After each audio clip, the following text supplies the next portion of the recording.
Good afternoon, ladies and gentlemen, and welcome to Oldham County Fiscal Court. I'm David Vogel, Judge Executive. Happy to have all of you here today on December 7th, 2021.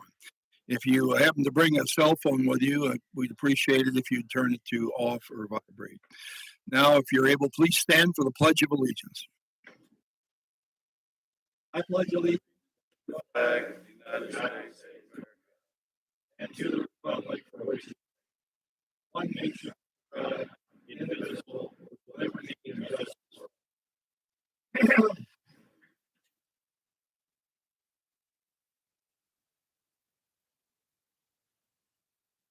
Denise Clark, will you please call the roll? Magistrate Likens, Magistrate Tice, Magistrate Woosley, Magistrate Greenwell, Here. Magistrate Hounds, Magistrate Hawkins, Here. Magistrate Dye, Here. Magistrate Logston, Judge Vogel. Here. Having all members of the fiscal court present, this meeting is now in session. Is there a motion to accept the agenda? Second. Are there any corrections? Might add that later in the program today, we were expecting an individual from High Point Charitable Services. That's item under committee recommendations. Item H, been an issue that's come up, and the person is not able to make it today, so we'll cross that off. Now I'd like to ask if there's any other. Hearing none, all in favor, please say aye. Aye.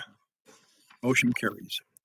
Brenda, will you, not Brenda, but Denise, please go ahead and read the minutes from our last meeting.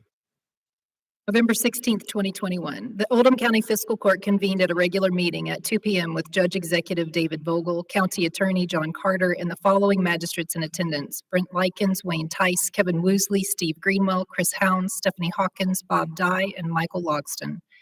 Motion made by Magistrate Dye and seconded by Magistrate Hounds to approve the agenda. Motion carried unanimously.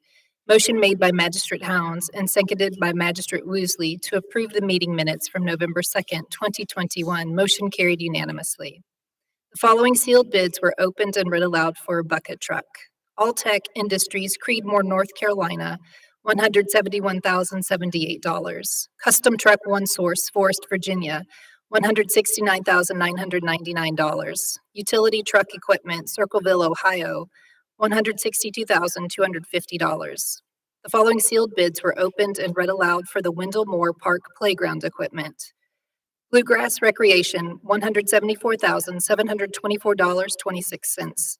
DWA Recreation, $74,650.22.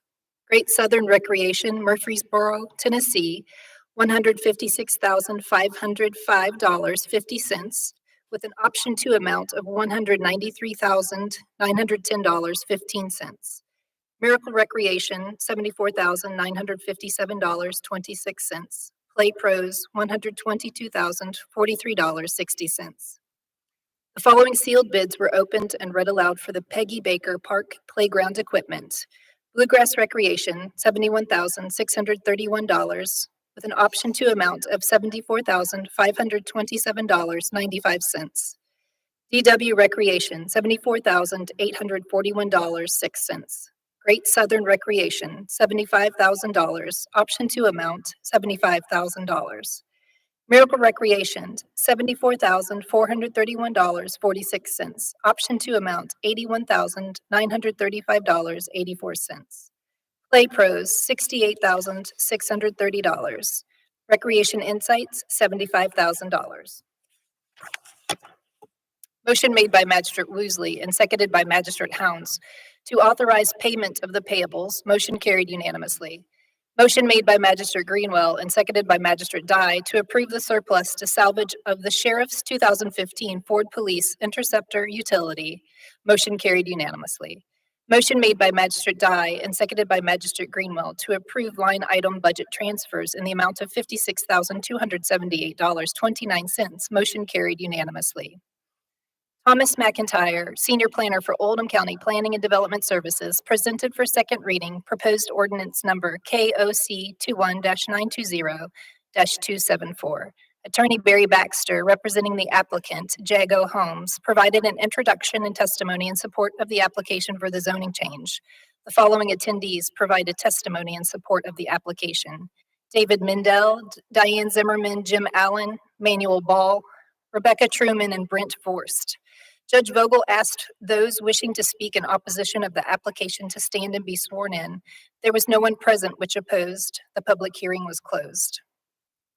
Motion made by Magistrate Woosley and seconded by Magistrate Logston to adopt ordinance number KOC 21-920-274 relating to a change in the Oldham County zoning map rezoning 67.74 acres tract of land located at 1909 East Jericho Road and 419 Hoffman Lane, LaGrange, Kentucky, from the existing R2 residential district and R4 residential district to R2A residential district zoning classification. Magistrate Dye called for the question. Magistrate Likens seconded it. A roll call vote was taken to end debate. Motion carried 8-1, with Magistrate Tice voting no.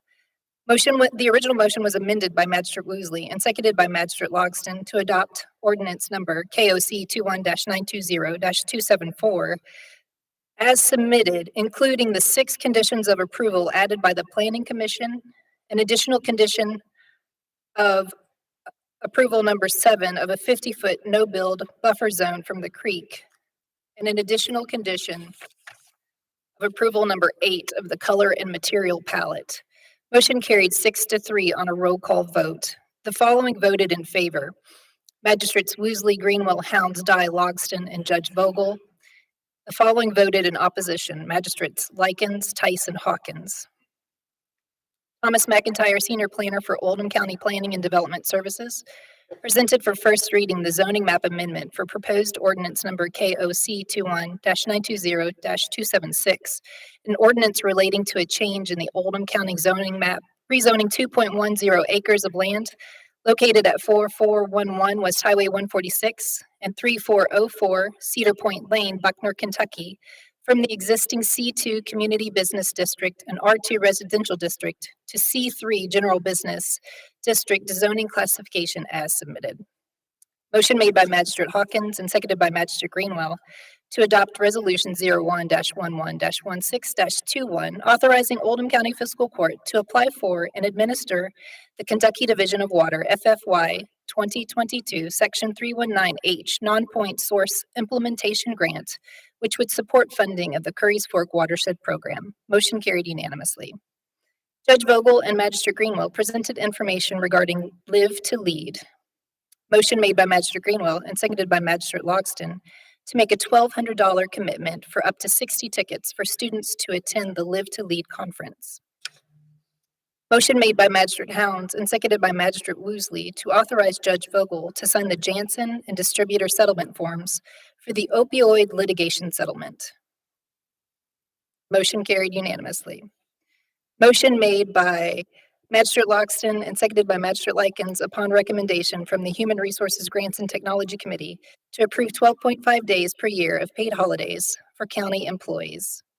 Motion made by Magistrate Hawkins and seconded by Magistrate Tice to table the original motion and allow Tina Schaaf, Human Resources Director, to survey the employees and report the results of the survey at the fiscal court meeting before or on December 7th, 2021, and let the majority of the results from the survey dictate the holiday schedule for 2022. Motion carried 5-4 on a roll call vote. The following voted in favor: Magistrates Tice, Woosley, Greenwell, Hawkins, and Judge Vogel. The following voted in opposition: Magistrate Likens, Hounds, Dye, and Logston. Judge Vogel announced the resignation of Nick Wilt from dispatch effective 12/2/2021. Motion made by Magistrate Hawkins and seconded by Magistrate Tice to hire Ron Charles as Code Enforcement Officer at $23.54 an hour effective 12/1/2021. Motion carried unanimously. Motion made by Magistrate Logston and seconded by Magistrate Greenwell to reappoint the following members to the Briar Hill Road Taxing District Board for a term to expire 12/5/2025. Barry Baxter, Lynn Boyd, and Roy Cullinan. Motion carried unanimously. Motion made by Magistrate Likens and seconded by Magistrate Woosley to reappoint Ken Hepperman and appoint Marion Gibson to the Oldham County Extension District Board for a term to expire 12/31/2024. Motion carried unanimously. During public comment, Jim Allen, on behalf of the Crystal Lake Road Taxing District Board thanked Oldham County Fiscal Court for applying for approving to apply for the Kentucky Division of Water grant. Motion made by Magistrate Greenwell and seconded by Magistrate Hounds to adjourn the meeting. Motion carried unanimously. The meeting adjourned at 5:36 p.m. You heard the reading from our minutes from November 16th. Is there a motion to approve? Second. During discussion. I'd like to add that you heard a moment ago that Ron Charles was hired to be a code enforcement officer effective December 1st. Ron declined the job prior to December 1st, so he did not begin at that point, and we are now looking for a new code enforcement officer. This is the time that employers across the county and across the state are seeking employees. It's not easy to find them. For whatever reason, there seems to be more jobs, a lot more jobs than there are people willing to work. Too many incentives, I guess, to not work, whatever it might be. But we are looking, and if someone knows a candidate they might like to suggest, we're happy to have them, and they can talk with our human resources about that and possibly other positions that we have available. So with that, is there a motion to approve? And we've got it, so all in favor, please say aye. Aye. Opposed? Motion carries. I might add too that we read the minutes at each meeting. I'm not exactly sure how far that history goes back. It goes back at least 20 years of reading our minutes. I'm on a number of other boards where the minutes are accepted without a verbal reading. We think that we've talked about it a few times here. Should we do it? Continue to do it? We've taken, I believe, 2 different votes on it. Both times the vote has come out to continue doing as we have been doing. Without a radio station here, without a newspaper that is able to cover us completely, having these minutes read again for anybody who may be watching this on our YouTube video presentation or on our channel 184, which is off the air right now because we had a server malfunction and had a very difficult time getting a replacement server. It's been one of these things that's been sitting in the ocean on a ship, and I think we're close, but we expect to have it going again very soon. So anyway, we have continued to read the minutes. I know people come to our meetings think you have to listen to all these meetings again, but it's important that we try to publicize what actually happened. We record these, or we have video recordings going back 20 years of what's happened at these meetings. So we have the written word, and we also have the expressions that are made during the meeting on tape as well. So thank you for listening and your indulgence. Now I believe we'll go on to the first item on our agenda, and we have been almost every meeting getting an update from Matt Rhodes of Oldham County Health Department on where we stand with the coronavirus in Oldham County. So Matt, welcome again today. Good afternoon, ladies and gentlemen. I'm glad to be back. You may recall when I was here in early November, I shared some encouraging news. Unfortunately, I don't have as encouraging news to share today. The data and the virus is actually trending in a negative direction. I did want to say, I was talking with a community leader yesterday, and I think we should always recognize this date. It's a very important date in our history where our country was attacked at Pearl Harbor. And speaking with someone yesterday, they said that an individual that was speaking with them that was in the military at that time said that it was one of the better times of their life because they had a common cause, a common purpose, and a common enemy. And that's one of the things that I'm hopeful that we can do as a community and as a country is determine that we do have a common enemy. It's this virus, and not keep fighting amongst ourselves with regards to how we approach this. And the reason that I share that is because one of my staff persons shared with me that they were at Light Up LaGrange this weekend, and somebody in the community, my staff person was wearing their jacket to recognize themselves as an employee of our department. And somebody said, hey, you might not want to wear that. And that's disheartening to me, and it's disheartening to my staff, because I can say without a doubt that I've probably got the most conscientious bunch of staff persons and employees that do everything that they can in service to this community. And they certainly are trying to do everything that they can to control this virus. We don't want to control any individual's lives, but unfortunately, this virus doesn't move independent of individuals. So some of the things that we recommend do have a negative impact on individuals. But just wanted to share that to say we as public health practitioners are doing everything that we can to address this in a very apolitical way. And I know sometimes political ideologies get in the way of all of our best interests, but we certainly want to continue to just share information and provide guidance that steers clear of political ideology. So with that, I did want to share that the update for today, you can see here that we have eclipsed 10,900 cases in Oldham County, an encouraging sign. If any death can be encouraging, it's probably a misstatement, but our case fatality rate is actually less than the state and or the United States with their mortality rate. I think that speaks to the healthiness of our community and certainly is encouraging, but I want to share some data trends that are heading in a negative direction. You can see this is an overview of the entire outbreak, and we're currently here. Back at the 1st of November, we were dipping down into a steady state that was certainly a better position, and you can see we've had pretty significant growth with case counts over the last several weeks. This just shows the positive lab reports over the entire outbreak, and you can see here this is when Delta variant occurred. We just made a note here. This is when the Omicron variant became a variant of concern. I do want to note that we have not detected any of the Omicron variant locally. There have been some cases detected across the United States, but none locally. Just wanted to share for the purpose of this slide as to when it became a variant of concern. All indications that we're hearing, at least the early indications is that the Omicron variant does not appear as virulent as the Delta variant. It is more transmissible potentially, but we're hearing that the cases may very well be milder and not as severe as Delta. This is an overarching view of the total lab reports. And again, you can see the recent increase in these results. Case comparison year over year, again, you can see we're starting to increase locally. This is the entire case status over the outbreak, the both confirmed and probable cases.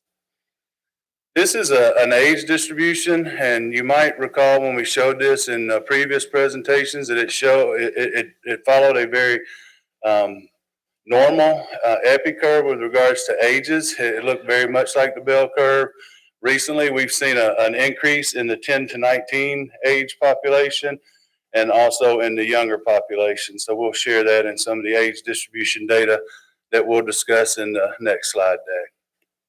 This is the total COVID cases as it relates. Our average age is 39 years with the range from 12 days to 104. And you can see the breakdown by gender. Total COVID cases in Oldham County, 313 healthcare workers, 237 have been hospitalized, 74 in ICU, and thankfully 10,051 have been recovered. The deaths in Oldham County currently up to 100, and you can see the distribution by long-term care, the corrections, and then the community deaths. This is the vaccination dashboard that you can see if you go to the KY COVID-19 website. They've made some recent changes. You can see we're just shy of 60% of our community being vaccinated, encouraged by seeing that number continue to increase. And they've actually included some adaptations now where you can go in and look by age and look at the individuals that have received doses by first dose as well as being fully vaccinated. And very encouraged to see the older population getting vaccinated and also getting the booster vaccine, because This is definitely a much more severe disease for those age 60 and over. And I will go now and share the age distribution data locally, and then I'll share some Kentucky State data with you. Just to remind you, this is data that we started tracking back in June when we started seeing an increase in cases related to the Delta variant. And I also want to say with the Omicron variant that has been in the news so hotly lately, largely in the United States, the Delta variant is still the dominant circulating variant. And as I said here, we have not detected any Omicron, so Delta is still the variant of concern. Excuse me. This is the age distribution over that time period from June to the current date. You can see when I was here back towards the 1st of November, we were starting to trend in a very positive direction. We were hopeful that that steady state was going to put us in a yellow or green zone as it relates to the incident rate. And you can see, unfortunately, since that time, we've started to increase quite significantly. I will say this is not just unique to Oldham County. The entire state is seeing an increase in cases. I was sharing the Kentucky data slide here shortly, where I think there are 110 of the 120 counties that are in the high incident rate. You can see the last full week of reporting, about 33.3% of our cases identified are pediatric cases for those under 18.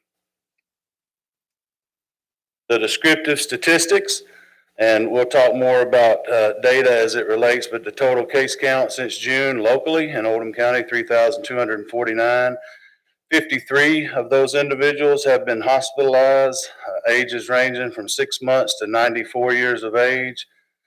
Total 18 and older hospitalizations, 49. PEDS hospitalizations is 4. 38 cases that were hospitalized were unvaccinated. 13 cases were vaccinated, and then 2 cases were under the age of vaccine requirement. So in total, 40 of those hospitalized cases were unvaccinated. As it relates to death, during the same time period, we've had 16 deaths of Oldham County residents. 12 of those were unvaccinated, and now 4 have been fully vaccinated. So you can see that that number is starting to increase, and I think it speaks to the issue that we discussed the last time that I was here, and that's the waning efficacy of the vaccine. So I think this really speaks to the need for getting individuals boosted. And this is the breakthrough cases. Again, I think it speaks to waning efficacy of the vaccine. We've actually seen a 26.7% case rate for breakthrough cases since the June timeframe. And this is a breakdown of variant. As you can see, there's no Omicron that's been identified to date locally. And then the last slide deck, I'll try to be respectful of the time here, but I did want to share the latest data from the Kentucky Department for Public Health. You can see a very similar slide represented here that we represented locally for the total case count, almost 800,000 cases in the state of Kentucky, 11,289 deaths. This is a very busy slide graph that shows increases in case counts across the world. And for the Americas, you can see that it looks like we may be starting to level off a bit, which is certainly a positive sign, but unfortunately we've had a very steep increase over the last several weeks. This is a case count and also as compared to vaccination rates. Thankfully, you can see this curve for vaccination is starting to increase again as well. Now, there's a lot of debate around vaccines and their effectiveness, but we'll have some slides here very soon that'll show what I think to be very clear evidence of vaccine effectiveness. This is the case count in Kentucky over the last several weeks. The peak here with Delta, we started seeing a decline, and unfortunately, we've seen that increase. The daily incident rate, as you can see, for Oldham County, we're up to 53.3. It's representative of about 250 cases over a 7-day period. I think there's 10 counties that aren't in the red zone, but the entire state, if you remember the positivity rate for tests administered across the state has increased to 9.13, which is up from 8.14, a whole percentage point in 1 week. deaths in the state of Kentucky by week. This is the peak of Delta, started declining, and unfortunately, we're still seeing deaths. I think we all want to do everything that we can to try to protect the community and limit these deaths. There's several slides here that have a lot of information on distribution by race and ethnicity and by age. But this is a slide of significance that I wanted to share. You can see this is a hospitalization since the Delta at the peak. We started declining quite rapidly, getting to a much safer state. Unfortunately, since the 1st of November, we've started to see a pretty significant increase. The same holds true with our ICU patients and those on ventilator. This is hospital capacity by region. We live in Region 3. You can see our ICU beds are at 92.7% capacity, so there's not a lot of room for other individuals to get beds in the ICU. This looks at vaccination rates across the state of Kentucky. And as you can see here, the distribution of those that are vaccinated versus unvaccinated as far as cases. It has diminished some over time, and this is the slide that we spoke to last time where it probably also speaks to the waning efficacy of the vaccine. And this looks at our death distribution since July, which is primarily the Delta variant. And I think the point of significance here is for those under 60 years of age, 95% of those deaths were in the unvaccinated population. And for those over age 60, 73% of deaths, 60 and older, were unvaccinated. This number, as we said, has decreased the separation between the two over time. And I think it speaks to, obviously, that this disease is much more severe for those age 60 and older. But also, I think it speaks to waning efficacy of the vaccine, which is the reason that boosters have been approved for everyone, not only this population. This looks at the cases, hospitalizations, and deaths from vaccinated versus unvaccinated. The cases, it's an 82 to 17% breakdown, 82% being unvaccinated. Hospitalizations, 84% unvaccinated. And then deaths, 82.7 versus 17.3%. Largely the individuals that are dying are those individuals that are older. And this is a pie chart distribution of those deaths, and you can see this is prior to Delta. And so we're looking at those that are 70 and older made up 74% prior to Delta. Since Delta, it's decreased to 48%, and it means younger people are dying and have died from the Delta variant. In the deaths that I shared locally, we had one individual under 60, and the other 3 of our 4 deaths were over 60. And those individuals had many underlying health conditions. So that's the data for today, and I'll stop there and take any questions you all may have. Thank you. I think it's very interesting the amount of information that's collated and sliced and diced in many ways. People don't realize that we're keeping track of how many ICU beds are available per region and what the hospitalization rate is, and just things that really lead to a much fuller understanding of the health status of our state and the regions within the state. Measure Woolsey. I have a couple questions for you. On page 13 of your first set of slides, you had the percentage broke down by age group. Are those percentages of the total ages in Oldham County or just the ones that have gotten COVID? Deck back up, okay? 13 of. Here? No, that's page 9.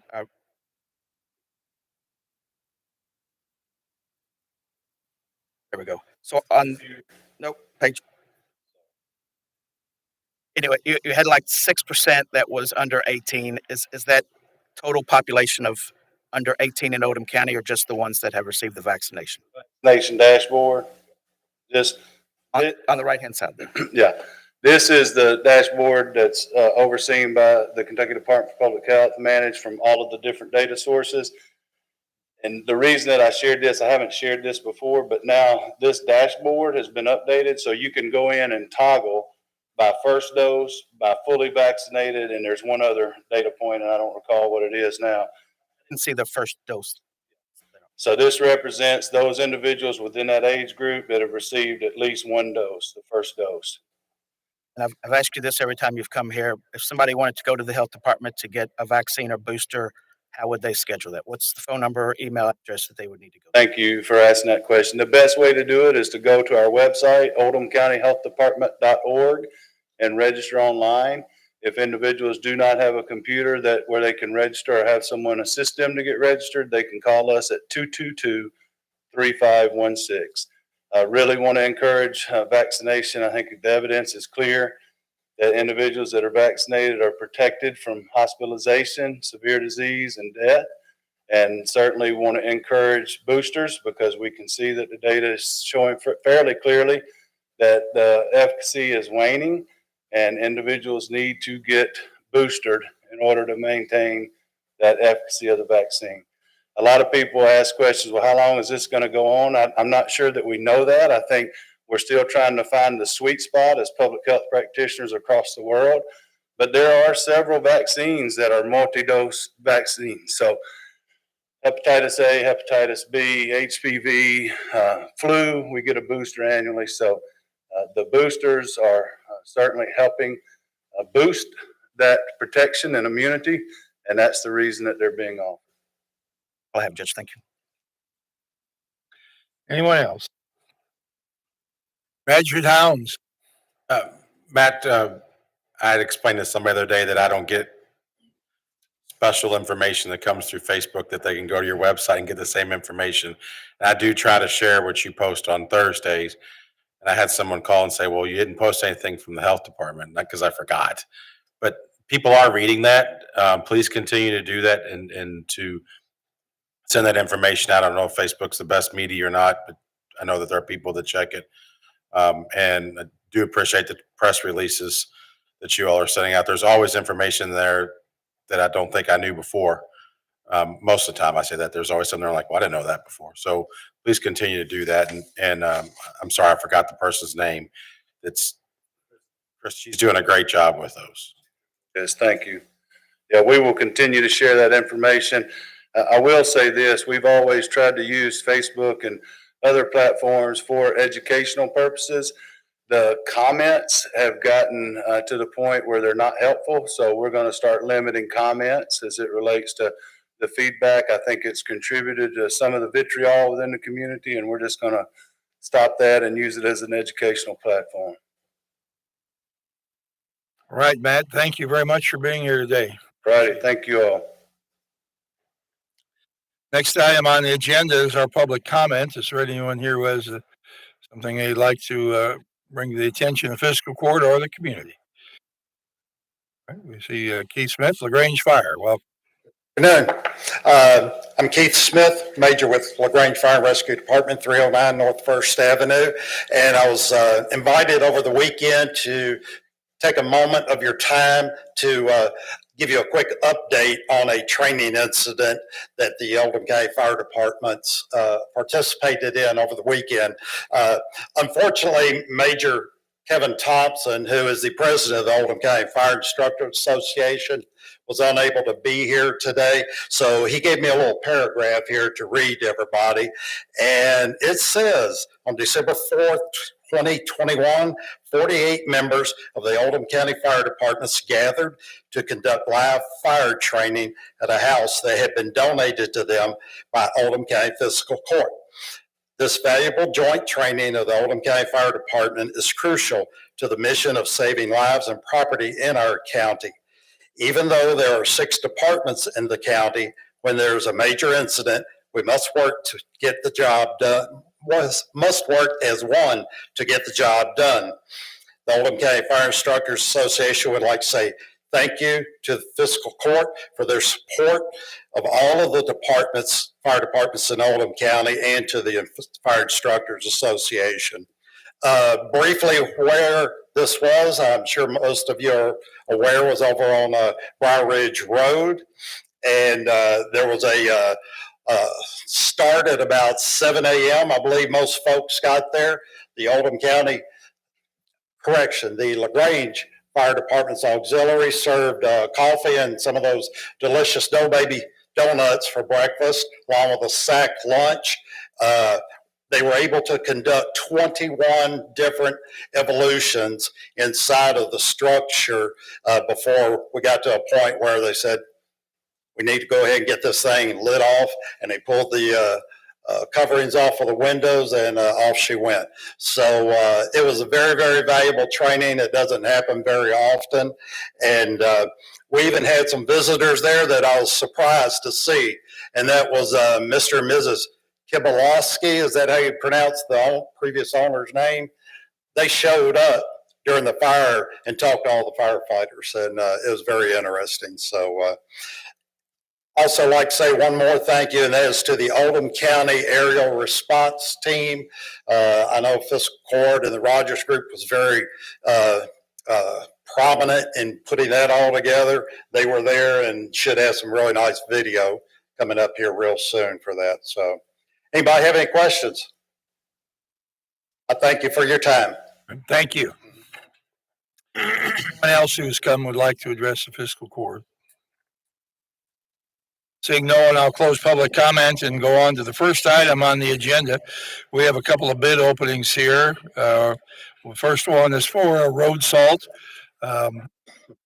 We ask for bidders to provide 1,800 tons of salt. It's treated with an anti-caking compound. We have 3 bidders here, and we'll open their bids now.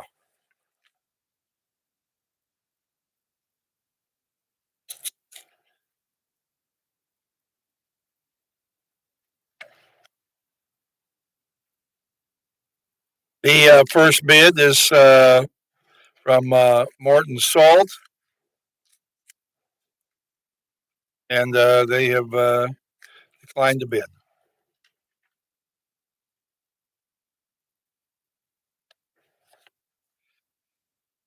The second bid is from Compass Minerals, unable to bid. Okay. Obviously, we don't open these before the meeting. All right. Here's a Cargill, unable to submit a bid. Okay, so good luck. Are we going to have? Are we going to try again, or will we? Another Ben Kimbler, road superintendent. What do you have anything say about this? All right. Well, yes, sir. You know, the Keiko has a reverse auction. I don't know if it's when it is or if they're even having it due to this bid situation. That's an alternative. Right. We'll have to explore that, obviously. We have a supply of salt, but I think Crestwood and LaGrange were both depending on piggybacking on the price of these bids. So, we'll just have to see if we can get some through Keiko in a reverse bid auction they have. So, all right. We'll move on. Next item on the agenda here is to open request for qualifications. We've done this because our Oldham County Pool at the Park and Recreation Department, Wendell Park, has significant issues that either need to be repaired or we have to make some other move. The other move might be to build a new pool, build a new natatorium, try to work with some other agency in the community. We have many people that want swimming facilities. They would like year-round swimming facilities if we can afford them. We're not sure we can. It would certainly take some serious attention to that issue, and where we've asked for a consultant to help us sort through the existing pool repair and improvements that are possible, or to look at options to include renovation, replacement of our pool, or go with an new indoor pool with maybe a bubble or a natatorium over it. So I believe we received the qualifications here from 3 different companies, and we'll announce them at this time. First company, Brand Setter Carroll of Lexington.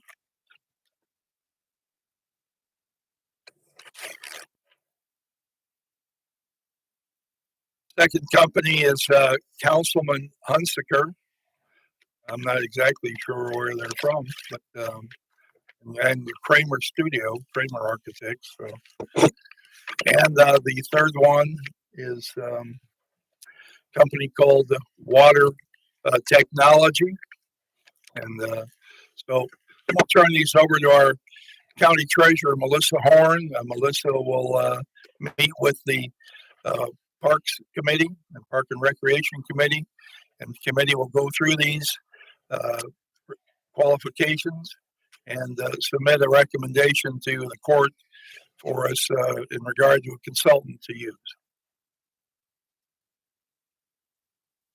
Now, the next item we have to deal with is another bid opening, and this is for a bucket truck. Bid award. Bid Award, excuse me. And let's see here. Mr. Greenwell, is road department to want to make a recommendation on this award, or is it going to be to our low bidder here? It's going to be to the low bidder, Judge, but probably taking the bids, and the low bidder was utility truck equipment, and they have no standing with the Secretary of State. All right. I'm still working with them for them to get in good stand. They have no standing. They've never registered. So I had conversations with them again this morning, explaining the process.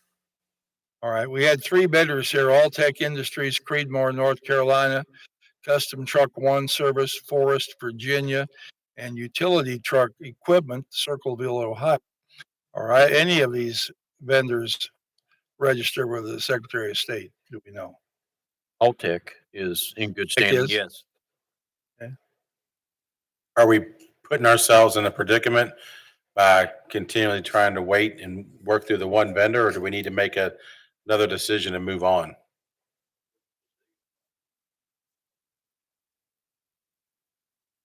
Alltech quoted me like 460 days out on the exact same truck, and the price differences I thought were not close for The $9,000 price difference here. exactly the same truck. We literally spec'd it out to be the exact same across the board, and the lead time on it being so long out, and the fact they're $9,000 higher.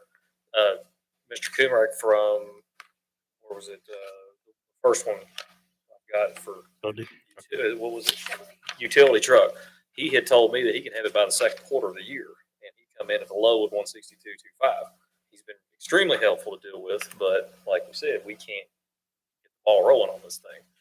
I hate to put all our eggs in one basket by waiting on it, but at the same time, I think the return would be getting it a lot faster and a lot cheaper. But I don't know how fast they're going to be with it. Probably try to hold it up maybe till next fiscal court and give them that amount of time to work on it. If not, then we can award to the next bidder. But right now, I don't want to award. Mr. Greenwell? My recommendation would be to let Melissa work with them and see if they can get in compliance with the Secretary of State, although that's not fair to the one that is in good standing with Secretary of State and bid, appropriately. It's up to the court. The lead time is another thing I to understand. look at too. I mean, I think that you're right. The other responsive bidder, the Alltech Industries, while their bid is higher, they're in good standing.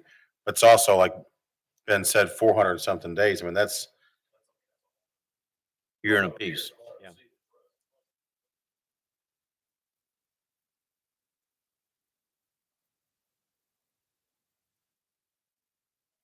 As of this point, he's still working on it, but he has been extremely helpful and responsive.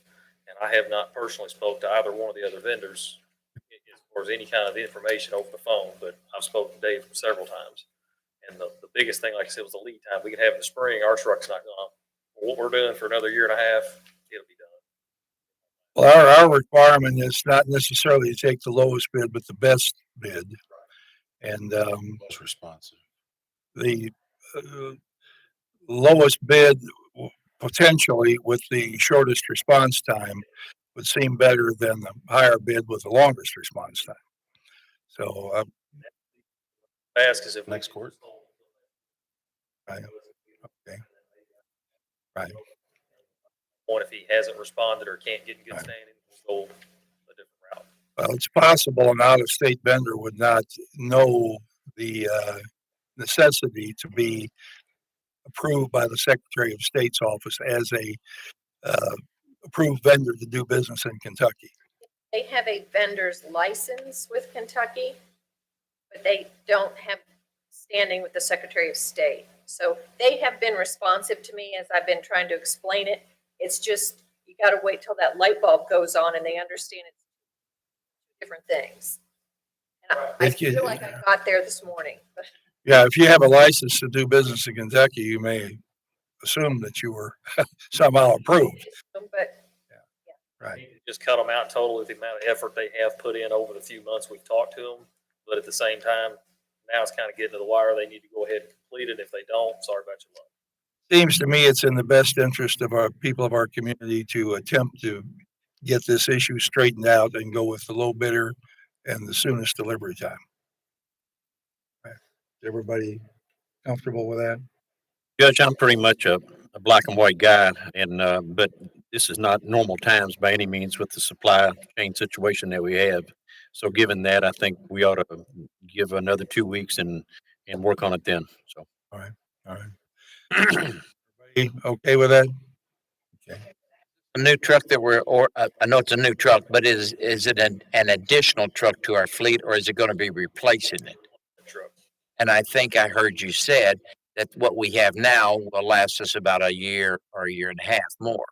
We use it, and myself personally being more experienced in that truck than anyone down there, it's getting sketchy for me to get this. I'm pretty sloppy. It's not like to the point where. Step forward just a little bit and speak more into the microphone. Pretty much to the point now, the amount of time that we use it, as much as we use it, I'm the most comfortable one in that truck, and I've noticed a lot of changes to it, and some of the other guys are starting to know it. I don't want to push it any further than I have to. I mean, it's not like it has to come out of service today, but you put another year on it, it's going to get really bad. And that's what I thought I heard. So I think we have time to follow through to The way they're not, people that we our lowest bidder. We just need to work with them. like I said, I spoke to Alltech, or not Alltech, but Utility Truck, and they actually had been working on getting their chassis in. He's got chassis on the lot. They don't have the truck built. The other companies, when they sent me their lead times, like they're over 400 days out. So, but I've been speaking to this gentleman back since budget, pretty much trying to get this thing figured out. Magistrate Hawkins. On a similar note, we just opened an RFQ from somebody that also has none under the Secretary of State standing. So should we have Gary or Melissa reach out to them to try to get in that standing to even be considered? I guess so. I think so. Right. We need to clear that issue up. Okay. All right. Thank you, Ben. All right. We'll push that forward and see if that issue can be resolved. Next item on the agenda today has to do with paying our bills here. We have, when you're ready, we'll take a motion. Make a motion, we pay the bills. Any questions about anything in here today? All right. All in favor, please say aye. Aye. One opposed, motion carries. All right, time now for the next item on our agenda is the second reading of a public hearing on a zoning map amendment for 4411 West Highway 146 and 3404 Cedar Point Road in Buckner. These are intersecting locations. And anyone, this is a public hearing, so anyone who is here today to speak in favor or in opposition to this zoning change will be permitted to do so as we proceed in the meeting. So we'll begin with the Thomas McIntyre from Planning and Zoning outlining the request for the fiscal court. Judge, members of fiscal court, again, my name is Tom McIntyre, senior planner Oldham County Planning and Development Services. Before you all today is a second reading and public hearing for the Greer Commercial Property Zoning Map Amendment. So an application has been filed by Jason Greer for the approval of a zoning map amendment on approximately 2.10 acres. The property is located at 4411 West Highway 146 and 3404 Cedar Point Lane. The changes from R2 and C2 to C3 General Business District. For you is the aerial image, so you can see it's two separate parcels as it stands today. Here we have the pavement. You can see the existing structures. This isn't that accurate as these structures have been removed, but this structure does exist. Here we have the zoning map. This is R2. This is C2, and as the application said, this will the applicant is requesting this become C3. Here's the future land use map. We came before you earlier this year with the future land use map and the comprehensive plan. This is this quarter of 146. We predicted that it will be commercial in use, and it's kind of coming true here before you today. For site history, on March 28, 2000, a zoning map amendment from R2 to C1 to operate a small mower repair business was recommended for approval by the Oldham County Fiscal Court. Was recommended for approval to Oldham County Fiscal Court and was approved on May 2nd, 2000. On September 27, 2011, a zoning map amendment from C1 to C2, a development plan and a waiver of the parking lot layout and design and a waiver of a property perimeter landscape buffer for on-site vehicle repairs recommended for approval to Oldham County Fiscal Court and was duly approved on November 15th. As far as case history, brought this before you last fiscal court hearing. So the public notice appeared in Oldham Mirror on the 18th. We posted the zoning change sign on the 23rd, which was 2 weeks ago today. The first reading was the 16th of last month, and today is the second reading and public hearing, which is the 7th. Oldham plan itself, you can see there's one entrance off Cedar Point Lane, one entrance on the 146, and a shared driveway between the Realty business right here and the proposed development. As far as notes are concerned, the applicant is requesting a zone change from R2 and C2 to C3 on approximately 2.10 acres. The applicant is requesting the zoning map amendment to allow for the property to be utilized at its highest and best use. The current commercial zoning does not provide an opportunity to apply for a conditional use permit for contractor storage. The proposed development plan shows a 15,750 square foot structure with 7 commercial/retail units of 2,250 square feet each. The building has been designed to allow for overhead doors at the rear of the structure, which face Cedar Point Lane, to accommodate storage and movement of contractor equipment and supplies. Development plan shows 3 entrances at the front with access to 146, at the rear with access to Cedar Point Lane, and again, that shared access with the easterly adjoining property owner. And the development plan meets all other zoning and subdivision regulations. The Oldham County Fiscal Court and Kentucky Transportation Cabinet intend to study Highway 146 in Buckner to incorporate dedicated turn lanes from Cedar Point Road to North Highway 393. Therefore, the applicant will not be required to submit a traffic impact study as mentioned during a technical review committee hearing held on July 21st, 2021. The applicant has stated in their justification that the plan provided complies with the land use and business and industry goals and objectives of the comprehensive plan. And here's the signpost on the 23rd. So you can see here it has the KOC number. So this is the updated from the meeting on the 16th, I believe it was last month. So here we're looking down Cedar Point Lane going west. So this is towards Oldham County High School, towards where Cedar Point Lane was closed. And just look moving further down. Again, this is where the street was closed down. Here we're looking east towards Buckner, going up the hill. Here we are looking back towards Cedar Point Lane. Here's the existing house. This will be removed if approved. Here we're looking at Buckner Point Storage. If you drive by here today, this structure has actually been erected for the most part. So you don't see just this concrete pad, and you really can't see the houses Again, those walls are, probably 10 feet tall. And as you look at it from here, you probably can't see even the top of the roof. Here we are looking north again on 146, which is where these cars are going up towards Buckner. We are looking at Fitz's Streets, and this is existing Really office. And this another picture looking at the existing residence. These houses right here are actually on the other side, on the north side of Cedar Point Lane, so these will not be affected. Again, just another picture of the existing commercial business, which will remain. These are adjoining property owners on the north side of Cedar Point Lane. Again, not affiliated with the project. However, they are in close proximity. Again, if you just take a look at the bottom right, you can see where these pictures are taken. So all on the north side outside of the project area. Here we're looking west down 146 towards Oldham County High School. Here we're looking east. And here south across 146. The 146 is here. It was taken in the morning so that shadows kind of makes it hard to see.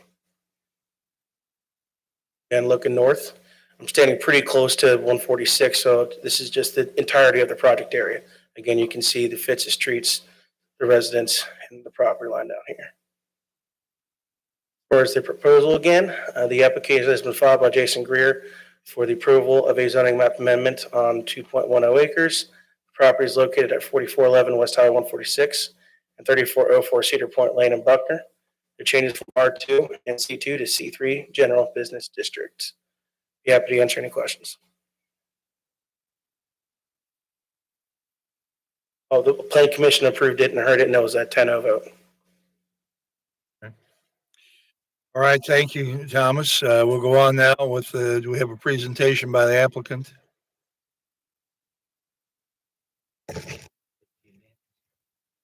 And that, as I mentioned earlier, if you're here for or in opposition to this project, we'll give you a chance to speak.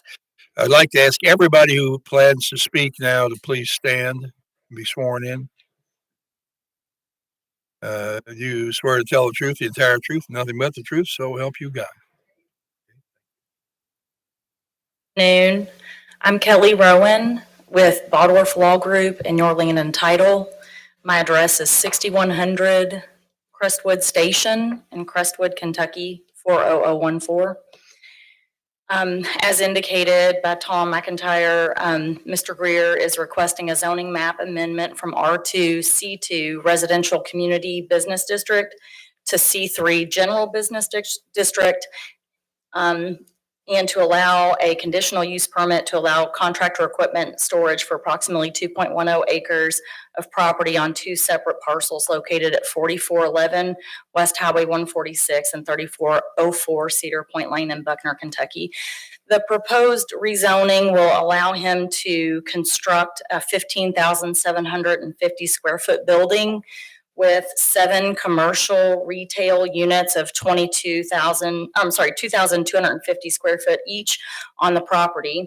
The commercial retail units will attract various types of businesses, including restaurants, coffee shops, retail shops, professional offices, and contractor shops to move into the area to provide goods and services, as well as to offer local employment opportunities to Oldham County residents. I'm going to ask Senior Land Planner Mike Hill with the engineering firm of Land Design and Development to come up and give you a brief overview of the plan and the development. And then Mike, Jason, and I are all here to answer any questions that you might have after the presentation. Good afternoon, Judge Magistrates. Mike Hill, Land Design and Development, 503 Washburn Avenue, Louisville, 40222.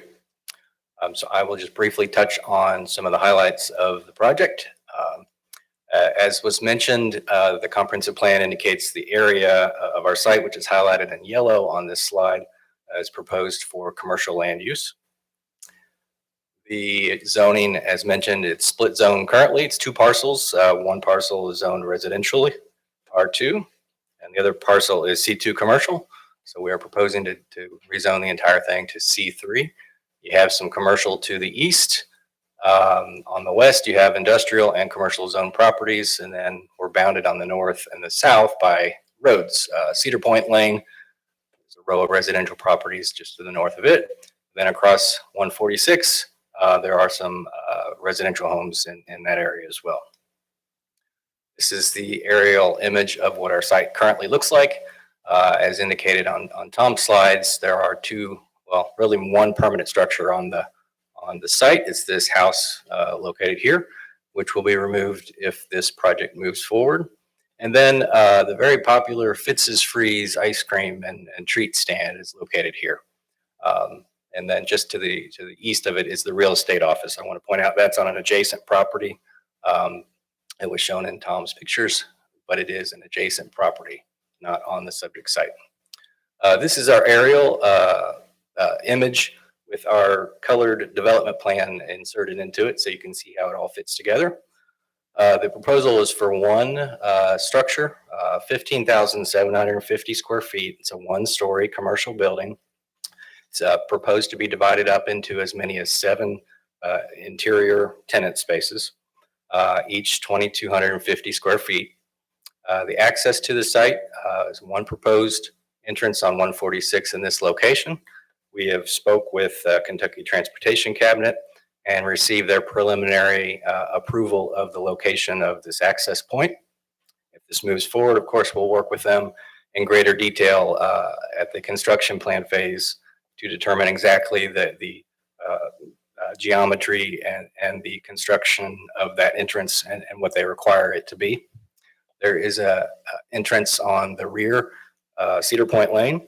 You may notice the Planning Commission added a binding element restricting truck movement in and out of that access point to kind of protect the residents that live in that area in the back. And then third, there's an access point proposed, a shared access agreement to the real estate office to the east.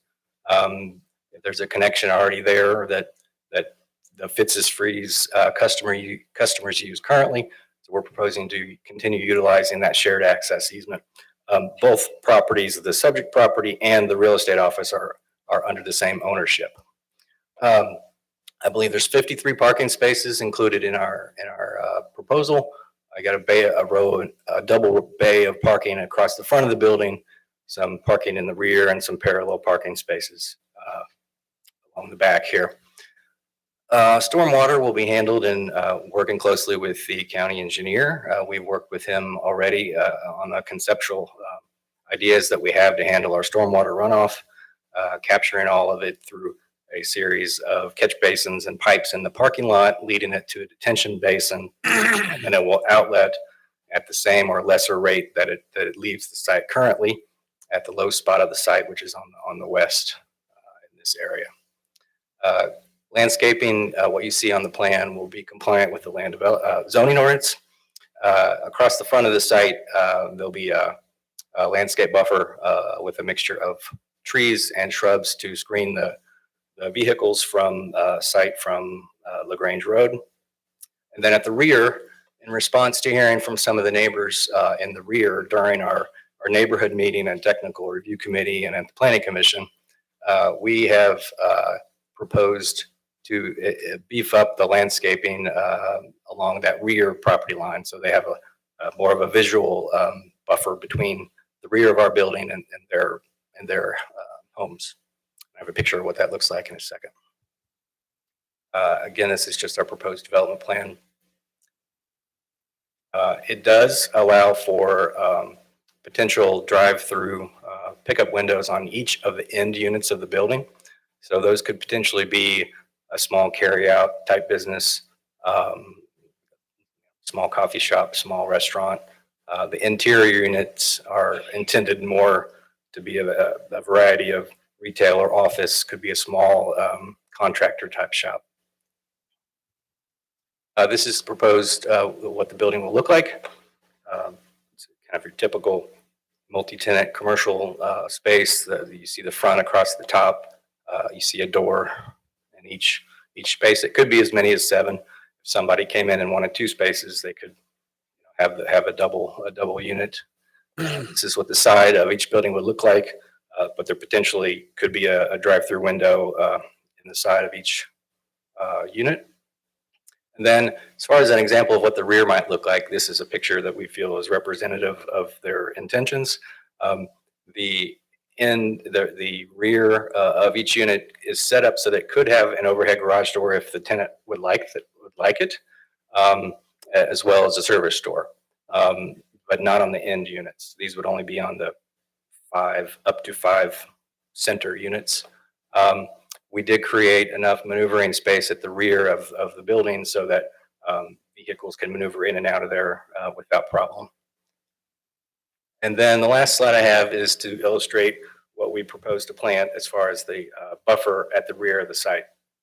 It's a double row of staggered evergreen trees, something like arborvitae or something similar, that over time it will create depending on your perspective, it will block the view at the back of our building of the slide I just showed from the people who will live across the street. It came up during planning commission. We were certainly willing to work with them to provide something that we feel will be a benefit to their situation.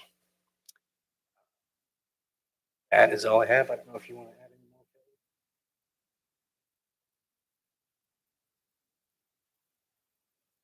Okay, I think we're ready for questions if there are any.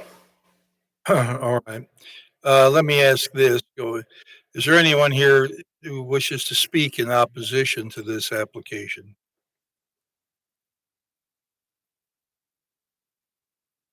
Okay, seeing no one then, we will, discontinue with opponents. Now, is there anyone on the court who would like to make a recommendation and get this on the floor to talk about? Good job. Question here. Under planning and zoning, do they make the motions first on planning and zoning hearings, or do they ask questions of the applicant? And At the Planning and Zoning Commission, there are usually questions first before a motion is made. And then once the floor is closed, that's when before the commission starts discussion, there's a motion either to approve or deny, and then discussion about it. Well, we'll ask questions. And does anybody have any questions of these? I do have a couple of that. Thank you, Judge. Sure. On this photo that we're seeing here, and I talked to Jason, I think, have you all taken into consideration that there could be a third lane on 146? And is that plotted on this picture that we're looking at? There is, so I'm going to see if there was a slide better that maybe not. We do have the right-of-way demonstrated that is required by code and locally. I don't know if you know anything additional to add to that, Mr. Urban. We did ask that they do not place anything in the potential additional right-of-way should we need additional right-of-way on that side of the road. So they have accommodated for that in the plan. Let me ask you, Jim, if you're okay. As I'm looking at this photograph here, down at the corner, at the point, there's two lines. One goes into point and one has a soft curve back in. Do you see what I'm trying to say? The point, the lower part at the very triangle that's closer, I'll call it towards Cedar Point Road. At Cedar Point Road at the right end of the subject property. Well, actually, it's not the property, it's where the house is. There's a house there now. It looked like that may be a widening, but that's what I was trying to ask. Is that a widening? Doesn't that match? I'm getting there. Right here. That's not part of the subject property.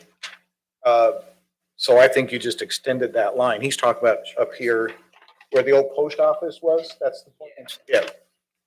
Is that a potential property line? And I know it's not on the applicant's property. Yeah.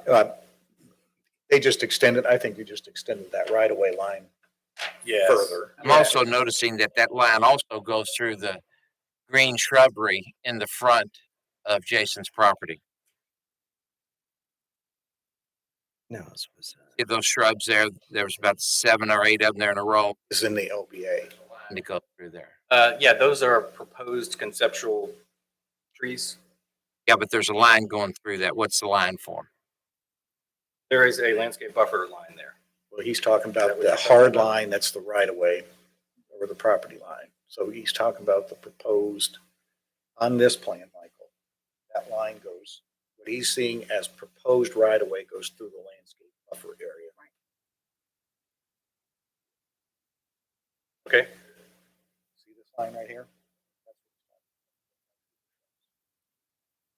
Right, the shrubs, which are trees, will be on private property inside the private. Line for? Do I need to come down there and point the line out to you, or? I think you're talking are you talking about the right You're of way talking line, about- the property line? It's hard to see, but where the arrow is, not where the hand is, Wayne. Look at your screen. Look at your screen, Wayne.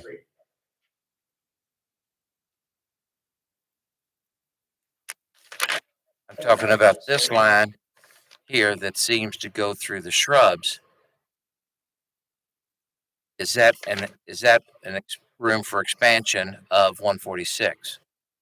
There is a very slight right of way dedication. The dark lines are the Right today, Mhm. but they So, could be affected and moved back some. right now, we're proposing to move the right of way.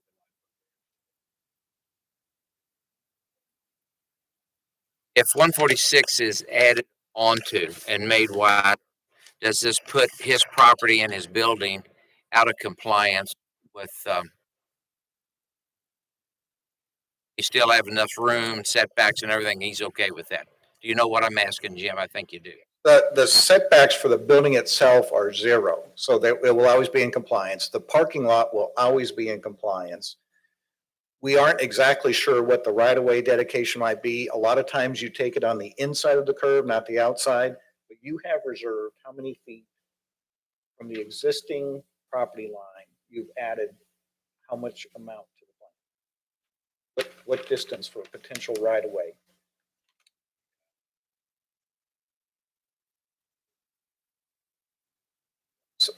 That's existing or that's proposed?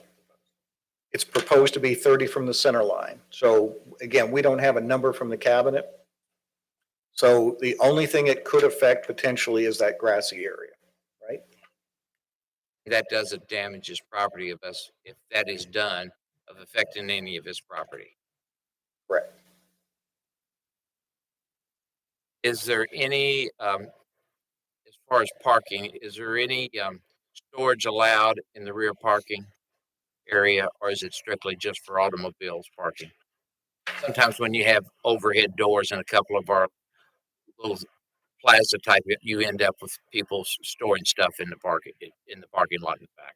It's my understanding that there won't be no storage on the outside of the building, other than vehicles. I mean, there may be a box truck or something like that that's parked in the back, but no equipment or anything on the outside of the building. That's all I've got. Thank you. Magistrate Hawkins. I've got a couple of questions. The material on the outside of the building looked like it was concrete, brick, and siding. Is it a metal building?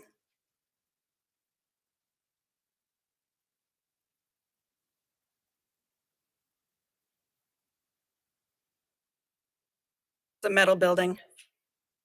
Brick and the concrete, is that stuff that you see on trailers that you kind of, not plastic, but that plasticky bendy material that you just kind of stick there and, what is it, polymer? Polymer brick. Polymer brick.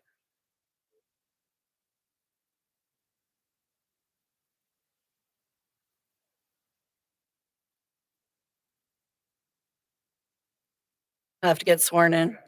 I know you didn't stand out. Jason, you swear to tell the truth, the entire truth, and nothing but the truth. So help you God. It could be a different type of material. We're looking at doing like a hardy, which is like a cement type of material. And some of it, we're looking at doing it where it has different looks. So some of it possibly could be a hardy, some of it could be concrete, some of it can be some type of brick. We're trying to give it some different type of elevation look where each unit looks a little different. So, but it is a steel structure building. And the only intention is for retail and the, what you got a conditional use for already, which was the storage of construction stuff. Nothing else. Oh, and that was for more, we have spoke with a flooring company, they want to have a small showroom up front. And then, in the mornings, the guys are going to come in, load the flooring and take off for the day. And, they're not going to be there that often. But and another one was a lighting company. I mentioned to have a small showroom where people come in, pick fans out, lights and stuff, and then load it up, take it to the job site, that type of thing. So that's where the contractor storage came in place. How high do you think your one-story building will be? Right there, 22 feet, 24 feet to the top of the parapet wall. 24 feet? Okay, and then what about the rear elevation?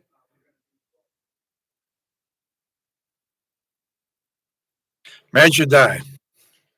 I think we're slipping off the edge of the table here on like we at the last court. I thought our deal today was to approve or the zoning on this, not go through the aesthetics of the project,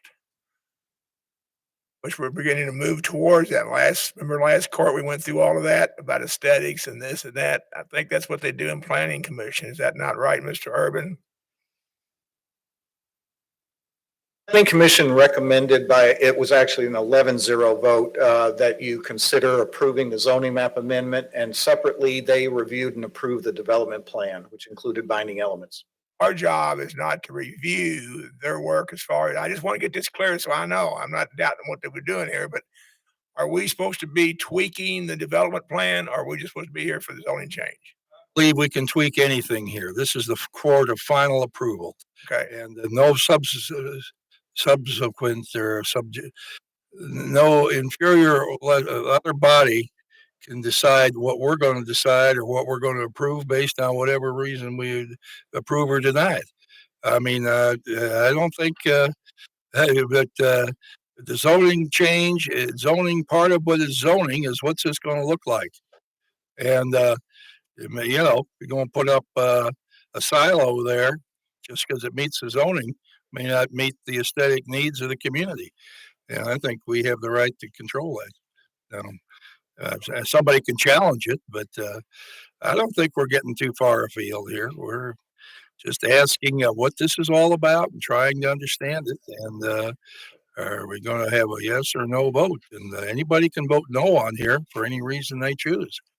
So, Judge, in front of us. I just wanted to clarify what everybody's job was here. Now, anybody can do what they want, just like you said. But I think we're slipping into something that's already been decided by a group that we approved to be there to do this. Well, if there's no need to be here, then if they've approved it, and we have to go along with all their approvals, there's no need for us to be considering this today. I want to consider the zoning change, Judge. That's all I'm saying. Well, I think what's going to go in there is part of the consideration of the zoning. Yeah. And I 2 points. This is a zoning map amendment, and you have the ultimate authority on a zoning map amendment to determine whether or not it's an appropriate zoning classification for the area it's going. Along with the development plan, Tom did not go over that. We had 7 binding elements, and I'd like to read those to you because we've always said that you can add binding elements. You can't take them away, and you can't change the ones we have, but you can add binding elements. So that's probably how this actually ends up being, whether or not you consider some of the design elements. So the first binding element is that the approval shall only apply to the plan considered at the September 28, 2021 Oldham County Planning Commission public hearing. That's the one that you saw at the rendered drawing and the engineered drawings. There should be no changes to the development plan without review by the Oldham County Planning Commission. The preliminary development plan must comply with all established federal, state, and county ordinances and requirements at the time of the approval, and no record plat shall be approved until all standards are satisfied. Number 4 is a consolidation plat, landscape plan, and lighting plan must be submitted and approved prior to issuance of any building permits.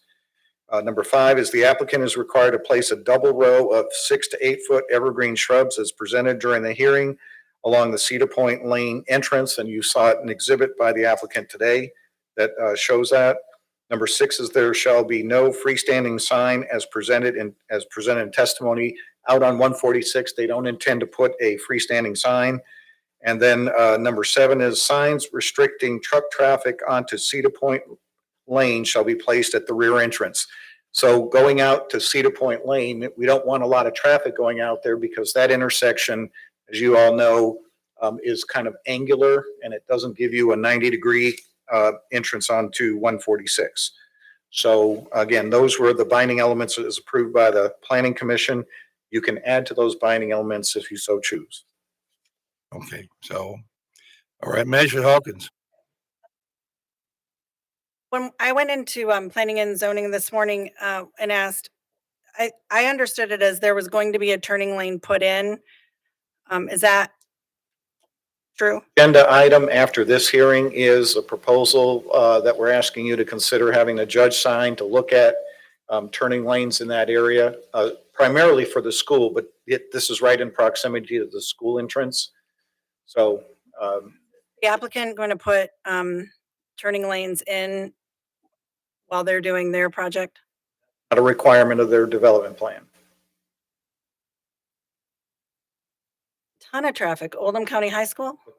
Development, For this development, that's correct. yes, but not for this development. We got to keep, Mr. McIntyre's presentation, he mentioned that we did not require a traffic analysis because we knew that we were considering putting in turn lanes throughout that entire area. So If those don't get approved or don't go in, now we've increased traffic exponentially right there by the high school.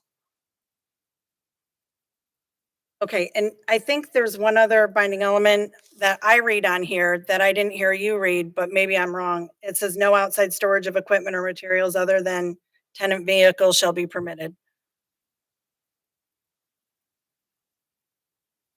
in the minutes, but did we?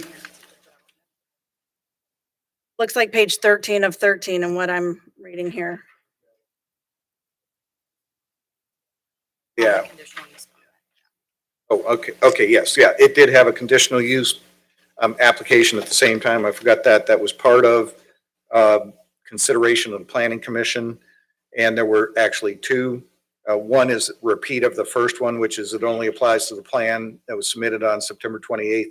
The second was that no outside storage of equipment or material other than tenant vehicles shall be permitted. So that's actually, let's consider them 8 binding elements. And so what I was kind of getting at earlier, I know Magistrate, I had that comment, but I wasn't done. What I was getting at earlier when I asked about retail and the contract storage being used here is under this, there is a listing under commercial called adult entertainment establishments. And so if that's not the intention, I don't know if we can make it a binding element or something of that nature. That I just don't want something junky like that to be in my county or my neighborhood. Have regulations about the location of adult entertainment businesses, and they can't go within a certain proximity to a school. And of course, the school property is right across the street. So I've never seen that use could go anywhere but 3 locations in Oldham County, and that's not one of them. So We're already restricted in the regulation for adult businesses. Thank you. And my last thing is a short story. Before I became a magistrate, they were building Dollar General. I don't have anything about Dollar Generals, but anything against a Dollar General, but it was a metal building. And I said to myself, who allowed that? And so then I started to become involved in local government. Fast forward, here I am. And I'm not sure this is an area or what we want the future of Oldham County to look like. And so I'm just kind of putting that out there when we come to vote that that's something. Answer the relation to the Dollar General. Everybody jumped up and down before the skin was put on. That was what was needed in order to put the brick and the final material on. So that won't, I mean, again, that was kind of an early reaction to the Dollar General, but I'll let them answer related to the existing. proposed building So, I mean, the look of this building, I'm duplicating from one on Old English Station Road in Middletown. And not only did that get approved from the Jefferson County Planning and Zoning, but it also got approved by the Middletown Historic District as well as their local city ordinance. And so it's this building is cosmetically is going to look way better than, I don't know if you're familiar with the property I had that's there now. There was a building there that was a house that was falling down. I took it, cleaned it up. The other house needs some work as well. The one that you can see from the pictures. This is going to be a dramatic difference from what we had prior. And I own several properties there throughout Bugner, and I've fixed up all the properties to make sure that they look very nice for the area. And I live there personally, so it's not something that I'm going to try to put up and make it look cheap. I want the property to look very nice. Top of it in the picture looks like it's going to still be the metal building look. No, there's not going to be any type of vinyl on the building. If there's any type of metal, it's going to be a decorative metal, something that has some type of cosmetic appearance to it, where it's just the background of, if you look where the white is, that's where the signs of each individual unit will be. And we're just wanting to have it where, for instance, I don't know if you're familiar with Crestwood Station, he used metal down there. Where Dr. Taylor's building, which was very, very nice. That's a very nice looking building. And that type of metal is used for something like this as well, where we would have maybe a hardy in one. The next unit could have some type of metal like that, where there's some type of difference to give us some divisions. Commissioner Towns. I want to make a comment to the court. It seems like we keep getting hung up on the words metal building. Don't get hung up on metal building. That's the structure that it's going to take, as if we're being built out of studs. I'm sure it's a Gert type building or Butler type building, which are built all through the county. That's the structure, and then you can skin it however you want. Lichterfield is who we're planning on using on that. Lichterfield does stuff all into J-Town. This is a slam dunk for them. They won't even have to think about it being easy building. Just a couple questions. Are there, Tom and Jim, are there any restrictions in parking as it relates to the stuff that Jason's talking about putting in there? Like you have to have 16 parking spaces for this type of building or this type of entity? Because he doesn't know exactly what types of businesses are going in there, other than possibly a restaurant or a retail business or a office business. We broke it down on the development plan on what types of uses are going to be there, and based on what types of use will be, maybe it'll be 150 for every 150 square feet you have a parking space. For a restaurant, might be every 200 square feet you have a parking space. So we are confident that there will be enough parking spaces. As far as handicap parking, are there handicap parking spaces per unit or every six spaces? How does that work? This is for every 25 parking spaces, you have to have one handicap. So there's 53 or 57? 53, so there'll be 3 handicap spaces.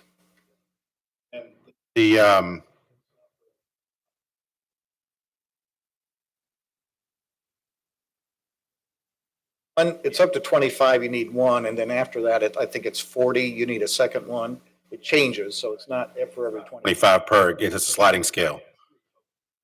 They have 3 total. And then the lighting, because of where that curve is and everything, the lighting, I don't want to get into the lighting proposal, but it's all down lighting to keep the lighting off of 146.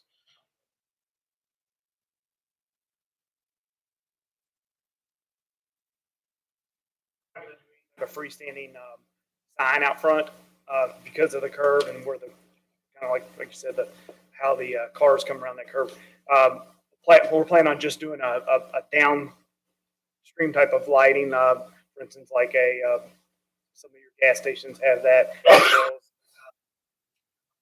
That's the same type of lighting that they have. Then the retail space, you said someone could take multiple units, is they can have 1 to 5? I mean, is any restrictions there? We don't know what's going to go there for sure. We've only spoke to a few people, just trying to get all this through. You know, I can see someone taking 2 or 3, but I really don't.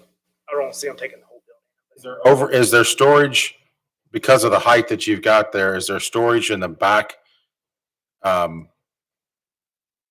You just got the one door, but will it be 2-story storage? I know that's probably not the right. You see, I'm trying to say it's not just floor storage, and it's not the intent. Will not be another. You talking about for like another tier? Yes. Okay. Not in the back. In the front, there could be a set of stairwells with a balcony or something overlooking the storage area, the warehouse area. But as far as the back in the back, there would not be a 2-story. Thank you. Magistrate Likens. Hi, yes, sir. I just want to say one thing, that 90% of all buildings built in the United States today are metal buildings. So they just have different brick, block, ephes on the front of them. I want it to look like a metal building when it's done. Okay, Magistrate Greenwell.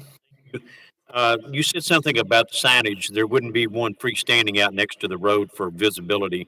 But then does that mean each individual business will have a sign over theirs?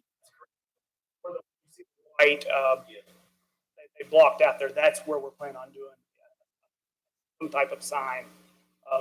Now, once again, if someone takes 2 or 3 units, there would only be one sign per tenant. Thank you. Anyone else? Well, I think we've aired this out. Magistrate Tice. I'd like to make the motion that we approve, it doesn't have a docket number, or does it, Jim?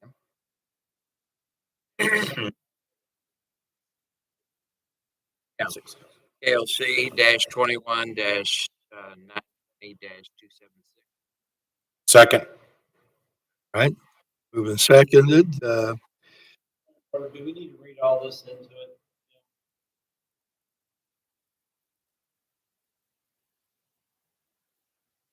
Mr. Tice, would you mind explaining why you think this meets the comprehensive plan, and then there's some wording that. But I think it's consistent. There's been, we can go along with planning and zoning. I'm not sure exactly what theirs are, but there's been substantial changes in the Buckner area, and this is in compliance with that. 2 more, give me the other ones, Jim.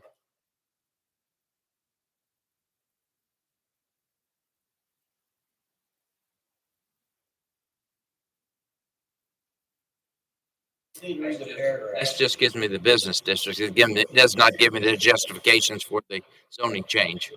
It's in compliance with the future land use map of the comprehensive plan, which predicted that this property would be used commercially, and that it. Substantial change in there. It used to be residential, now it's going commercial.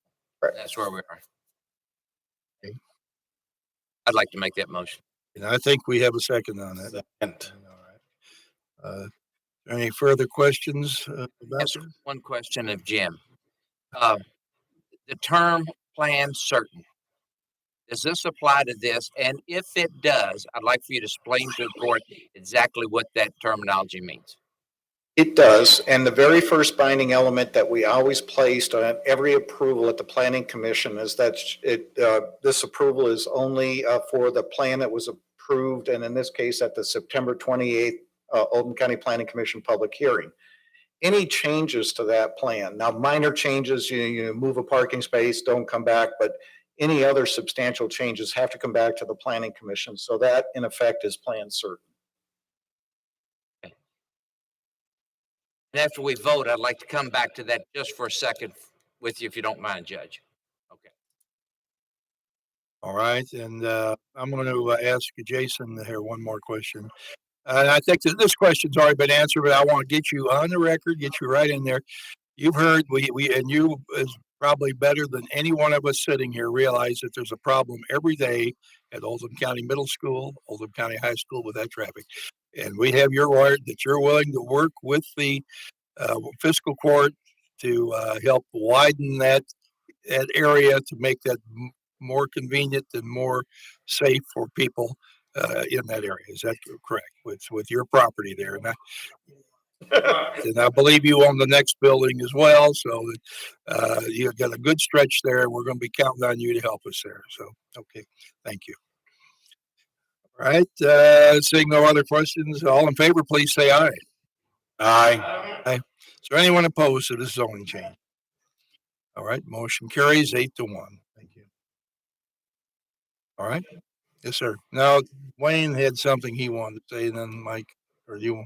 I just have a point of order. Do we need to read this paragraph into the approval part of it because it's changing the zoning from it? No, we're just not approving it. That's what the motion was, to change the zoning. Second the motion to approve the zoning change requested by Jason Greer on 2.10 acres at corner 411 West Highway 146 and 3404 Highway or Cedar Point Road, Buckner, Kentucky, from C2 Commercial Business District and R2 Residential District to C3 Business District for commercial structure. Well, and adding that paragraph to it. The ordinances. I just think it needs to be that what we're doing needs to be in the motion. I think it's perfectly clear what we were doing. I mean, I don't think there's any confusion what we were doing here. But there couldn't be any other suggestions of what we were doing. Just read what we're doing, not just approving something like that. Well, I think, Wayne, what was the motion? He said approve the ordinance, and it was seconded. I don't care. But now it's on record that that's what we're doing. Okay. Okay. The only thing that I wanted to come back, are you okay with that now at this point? And this is on what we had last month when we were talking about the property down on Jericho Road in LaGrange. And that property, we were talking about going residential and a little more high density residential. One of the questions I asked is there was an R4.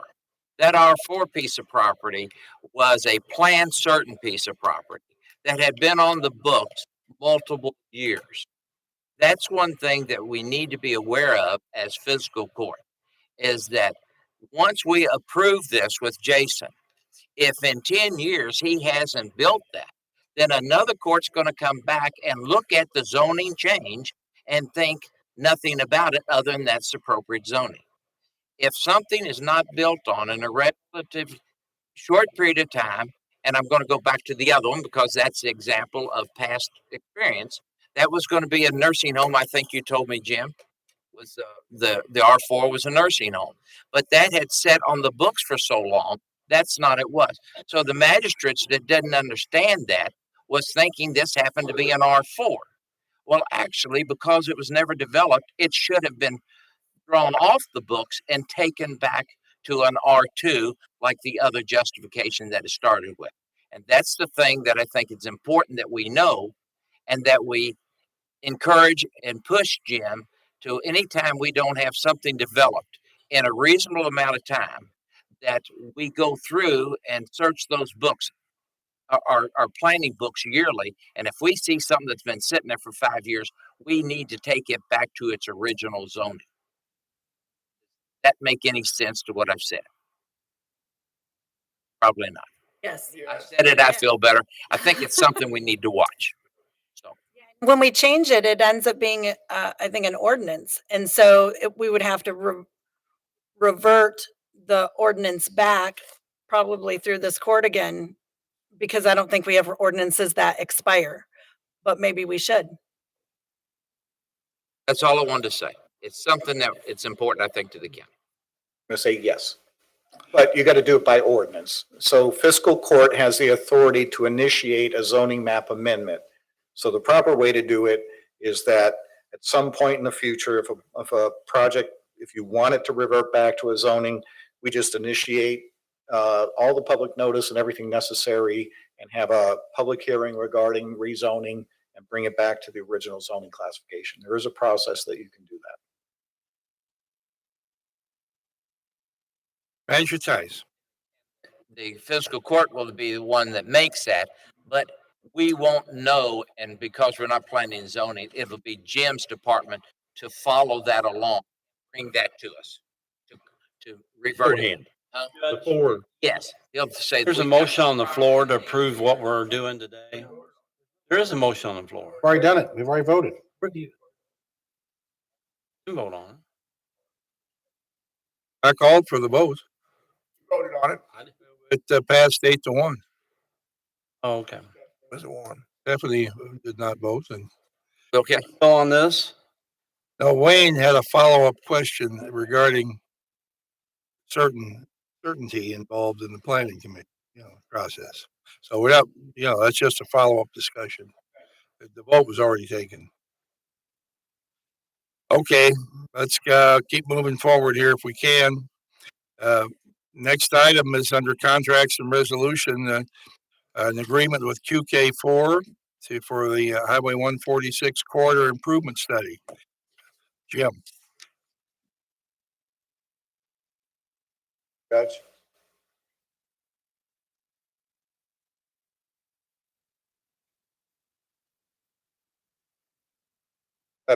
Judge, I'm here to ask fiscal court to consider allowing the judge to sign a contract with QK4 for a Kentucky 146 corridor improvement study. This is an agreement for $89,492, and QK4 was selected through the Transportation Cabinet's local public agency rotation. They have contracts with about 6 companies, and they just select the next one if the amount is small like this one is. The study will look at an area, and I'm going to point this way, this is Cedar Point Road on Kentucky 146 in Buckner, and it goes all the way and includes the new Kentucky 393 and 146 intersection. We want to make sure that we blend those two together. The subject of the last hearing was right here, so that's why this is right kind of in the middle of all that in terms of requiring turn lanes or even a traffic study on that last case. The study will look at existing and future traffic demand, and then QK4 will develop 2 improvement alternatives.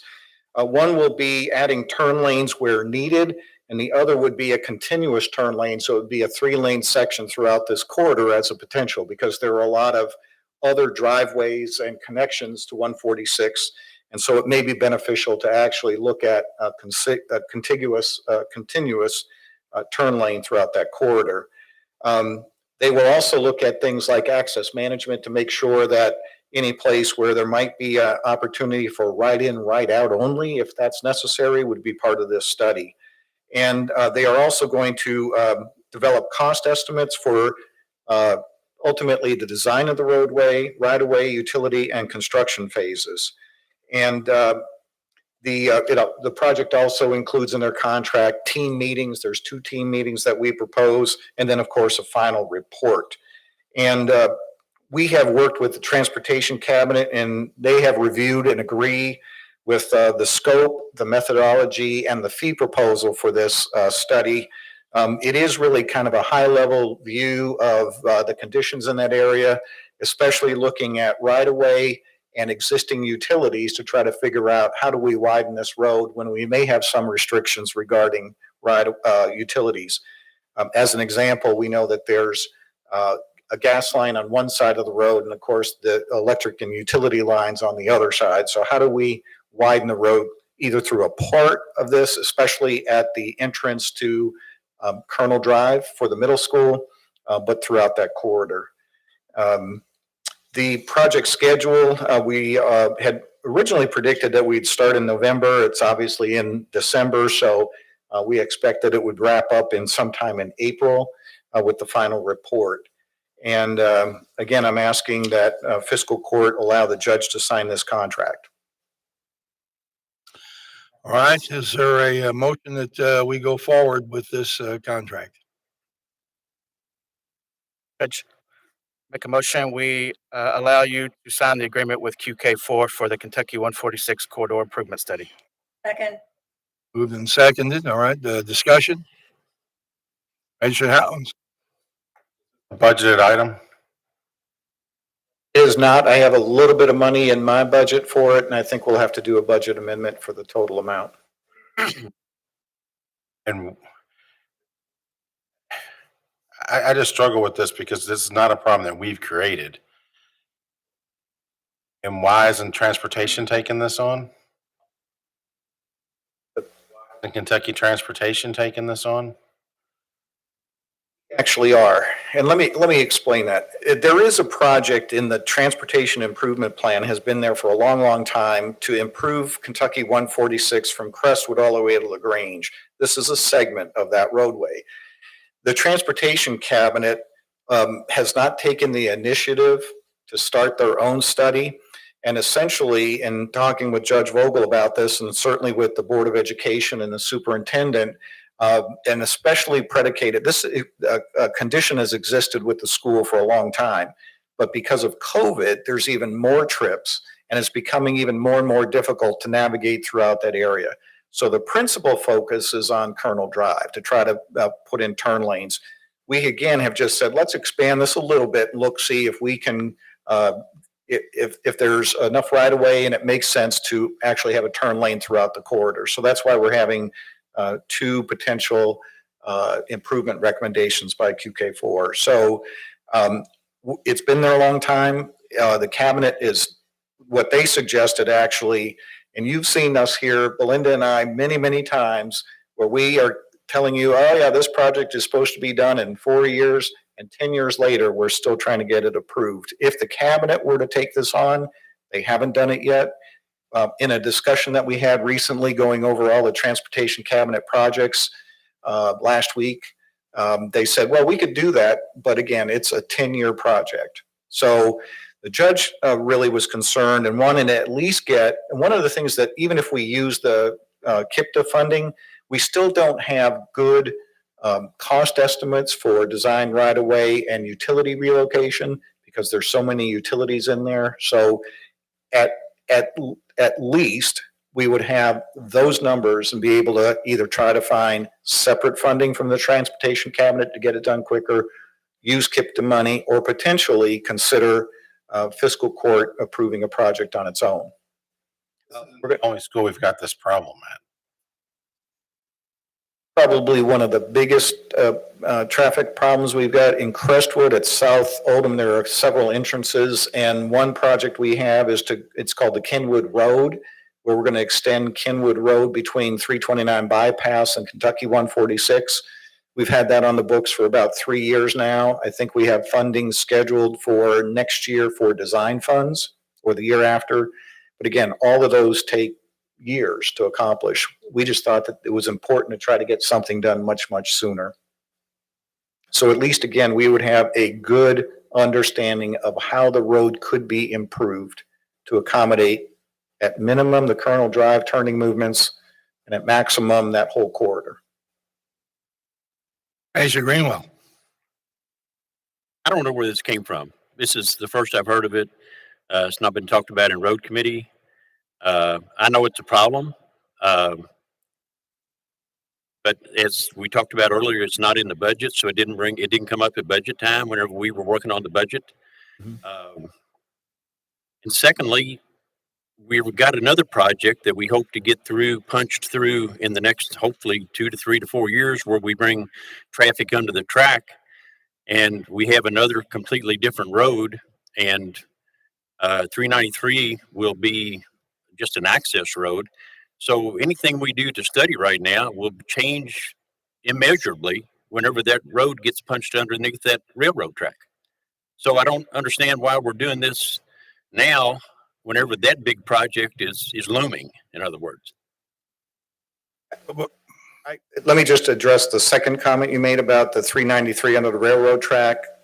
That still doesn't, you still have to get access to the school campus, and every vehicle, whether it's a bus or a car, will still use these entrances because they're not going to go under, and they're not rerouting. The school isn't opening up a different entrance point off of the new road, which actually connects at the John Black Center. So every time you want to go to this school campus, you're going to use the existing roads. Right, 393, and this is 146 down by the middle school. Mhm. The 393, 146 intersection would really be the end of it. We all know that there are hundreds of people who are inconvenienced, delayed, create a traffic mess every school day at Oldham County Middle School. It's gone on, and it's gotten worse and worse.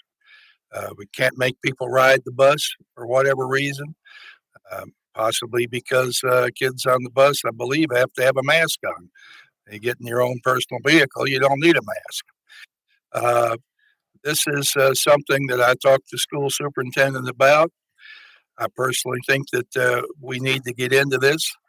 I've been here 11 years in this position. You all know that I'm not one that says it's somebody else's responsibility. Let's pass the buck.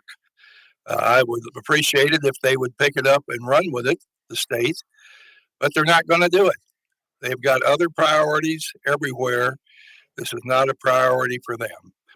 I think if we were to go down to the middle school in the morning and take a vote among everybody who's trapped in traffic there once and twice a day, the hundreds of people, say, should we spend any money improving this mess? Every one of them would say yes. Now, none of us are involved in that mess every day, so it's really little or no skin off our nose if other people have to do that. But we need to step up and not wait for other people to solve our problems. I mean, it's nice if they would, and I'm all for it if they'll come forward, but it has not been a priority. I mean, we can't get underneath the railroad track because we can't get CSX, LG&E, AT&T, and the highway department to all agree on the same plan at the same time. Got the money's been sitting there, I believe, 2 years to do the job, but it's not happened yet. So we can pass on this today and say it belongs to the highway department. It's not our problem. I personally do not think that's leadership in the community. I think we've got to step up and solve our problems and not try to shuffle them off to somebody else or pin the tail on some other entity just because it's not our responsibility. If our cupboard was bare, all right, I might have a different opinion, but our cupboard's not bare, and we're able to do it. It's something that needs to be done I agree, there's traffic problems at every school, and why they picked the state is allocating, I think $1.2 million is the number that comes to mind, or $2 million to fix the North Oldham problem that we have. And as soon as the North Oldham problem information came out that Bashir was going to give money for that, man, yeah, I heard from people in Buckner, what about us? Well, South Oldham, I don't think there's a lot we can do about there just because it's an intersection. There's multiple intersections, multiple entrances, and there's just nowhere to turn. Maybe out at Locust Grove. I certainly don't want to hear about, an East Oldham High School being built out there. I think we've learned our lesson with campus schools. Just creates a hell of a problem with everybody coming together at the same time. But this is a big mess, and I personally think that we should step up and do it. Yes, sir. Agree with you. And I understand where you're coming from on this point of view, but where do we stop? We also have problems in Crestwood and Pee Wee Valley with the traffic. So if we do this one, are we going to do a study down there to widen the roads down in Crestwood and Pee Wee Valley to handle the traffic at school time? I mean, I just don't know where you're going to stop with that. Again, I have no problem doing studies because I know you got to put your foot forward in order to get something going. I get that. But where are we going to stop with that? Because we need help down in Crestwood and Pee Wee also. I don't have a good answer for that other than the fact that we have to take one problem at a time and try to solve it. And there's a problem there. We did solve it with a stoplight there at the railroad crossing years ago. Traffic was backed all the way up from Crestwood to the Pee Wee Valley Post Office every afternoon. Well, we did get a light in there, and that relieved a lot of that traffic. Our predecessors here had a different idea about what roads are for and how they should function, and never envisioned what we're dealing with today. But I don't think we can not do something. We need to do what we can. I should die. I can't vote for this for the sole reason, as you just said, that our cover's not bare, but the covers that should be looking at this, the KYTC and the school board, their covers are much larger and much fuller, much richer. And this is a school board problem created by the location of a school. And even if we did the study, that'd be some other roll of large blueprint paper that will sit on somebody's desk or on their file cabinet, because what's the next step after the study? Well, then you just start designing a road. What we going to design a road and move the utilities and all that too? I'd like to see the money go towards. You mentioned this Kenwood. I'm not familiar with this road. Kenwood what? Road, it's extending. Road? No. Then let's put the money towards a county road, not a state road. Crestwood project. But then let's put it somewhere where people in the county get it. Got a problem at the school because people don't ride the bus. I can't explain why they don't ride the bus, but they don't ride the bus. It's all kinds of reasons, but I can't vote for something I'm just not going to supplement the KYTC and the school board when they got more money to do this. And it seems like we're always fixing something for somebody else when they've got a bigger piece of the pie. I don't necessarily agree that the KYTC has more money. I believe they've got about $5 or $6 billion of road projects around the state, and about $800 million a year to address toward that. So I don't personally agree that their coffers are stuffed. They did give us we did get $2 million for that. Would be ridiculous to do that. But they've stepped up on 40 schools around the state, and we were fortunate enough to be one of them. But we didn't get it for every school. But yet we're a growing county. We have a lot of people out there. I just can't see passing the buck, refusing to do something because somebody else won't do it, so I won't do it either. And I agree, it's their highway, but it's our county, and our people live here, and we're supposed to take care of our people. Judge, Governor, more than one occasion talk about how much money, how good everything is, Frankfurt, how much money's coming in. Maybe he needs to give some of that money over to the highway department. It's his highway department. I have a question. So we do the study, then what do we do with the study? It's going to have to go back to the state anyway. And then the state's probably going to want to do their own study to make sure that what the studies are. Go ahead. Can I answer that as your planning director? You know that I've been involved with both KIPTA and the Transportation Cabinet all of my career for two different judge executives in Oldham County. That spans 15 years. And I understand how they prioritize projects. But in the past couple of years, there's a new layer of prioritizing projects, and that's called shift. You have to prioritize through this shift process whether or not it has regional benefit. And so this project in Buckner won't ever score high enough for the Transportation Cabinet to make it the most important project and fund it. But having said that, they don't know exactly what to do. This study will describe what we believe is the best thing to do. I said in my presentation, the Transportation Cabinet has been involved not only in the scope of work, but also in looking at the methodology and the fee schedule, and they support it. At least then we will have a viable project that we can try to put either in the transportation cabinet's hands as a special project or through KIPTA. Right now, we don't have any of that information. We think we need turn lanes. We locally are guaranteed that we need turn lanes. I think this study is critical for us to be able to advance a project. And to go back to your comment, I agree that 393 is going to take some traffic away. I'll call it general traffic, those going to the interstate as an example. But with the growth of houses in the Cedar Point Road area, there's 2 of them that are under development now. We're going to see additional growth in that particular area. Most of those people are going to put their kids in cars. I agree. I had a kid. I drove her to school every day because I went past it every day. But I was one of those people that didn't put her on the bus, and that's what people are doing. So I think even in the Cedar Point Road area, they're going to continue to put their kids in cars.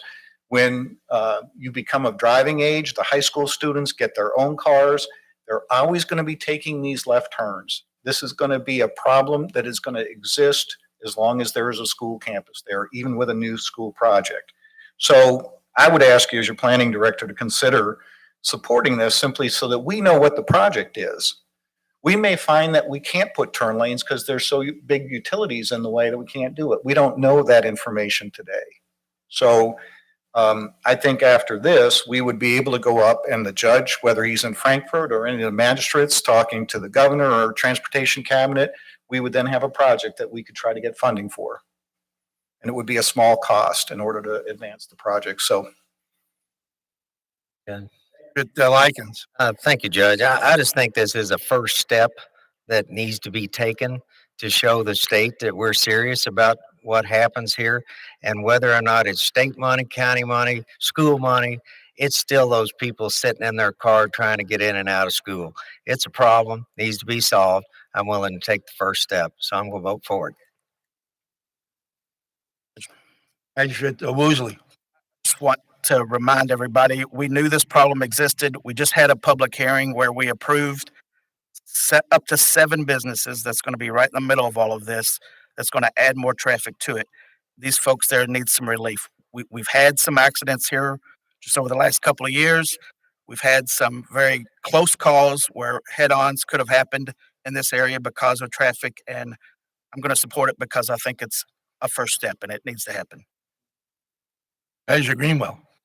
This study cost $89,000, and the recommended course of construction is $2.5 million. Are we going to fund that also? I can't say at this point. I'd say that we would try to get the state to fund it.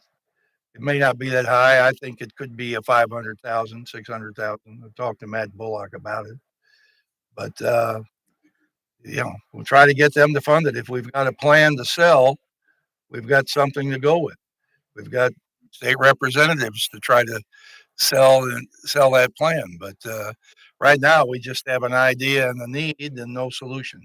You'd be way better off getting the school board chairman to go to Frankfurt and lobby on our behalf for the other school and the other school, because she gets results.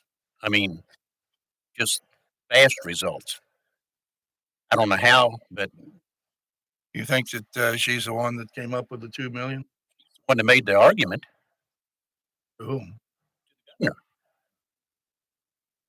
Well, I don't know what to say. We're just trying to do what we can do here. If you don't want to support it, well, then don't support it. I mean, it's as simple as that. But I'm not willing to say somebody else ought to do anything.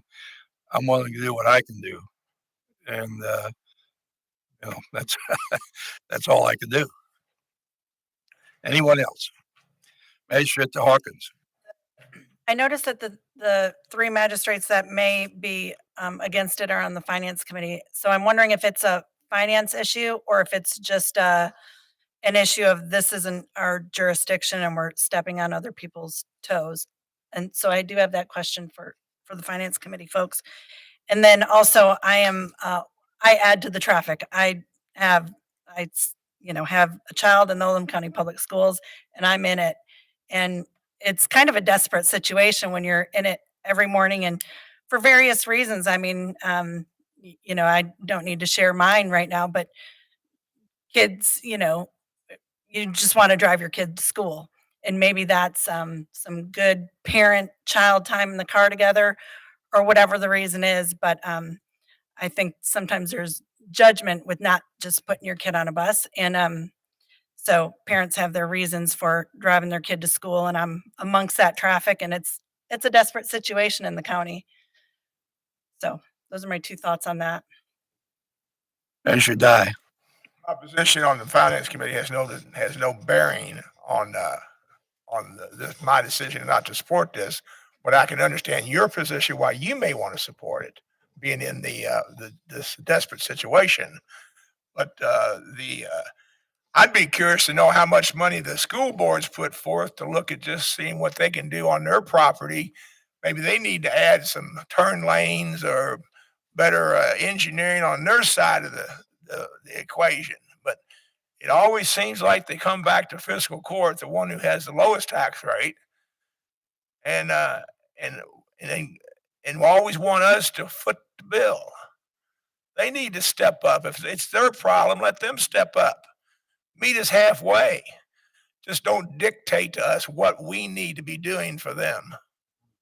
There was no dictatorial approach by the Board of Education. I'm sure there wasn't. No, sir. I approached the superintendent. I said, I see a huge problem here. I will try to help solve it. Period. And he said, thank you very much. So that was the sum total of them. And I think they have certain restrictions on how they can spend school money. We've run into that before when we tried to get them to help with the school in Carroll County. That was 40% or 43% of the people in that school come from Oldham County, but yet the school board said it was illegal for them to help support that building project. So we did. I agree. We have stepped up in circumstances where may have been somebody else's primary responsibility in our eyes, but I think that's what we do as leaders in our community, and it's just how I see it. That just happens. Richard Hawkins' comment about finance committee, it has no bearing on my decision to vote or not vote for it. But I will say that we have to be very cognizant of the budget, because if we say we'll just make a budget amendment or transfer, whatever the case may be, keeping track of all that stuff, and then if we get to the end and we have a crucial project that needs to be taken care of that was not budgeted for, where are we in the grand scheme of things? I mean, I get it. I know a budget's a plan. I mean, Judge has made that comment, and he's right. It's a plan, but we got to be real careful that we don't deviate from the plan too often. And we don't. We do a pretty good job of not deviating from the plan. But I'm kind of in the same boat as Magistrate Dye. I mean, I think that this as a school board, for all the campuses, not just this one, looked at what they can do on their campus to alleviate some of the stress to the roadways. I heard one person make a comment a while back when we were talking about this at North Oldham campus. Even putting in the turning lanes that they're talking about doing, that's probably not really going to fix the problem, because part of the problem is that the people coming across the street from Northwood and the congestion of the traffic coming not from 42 Longwood. What did I say?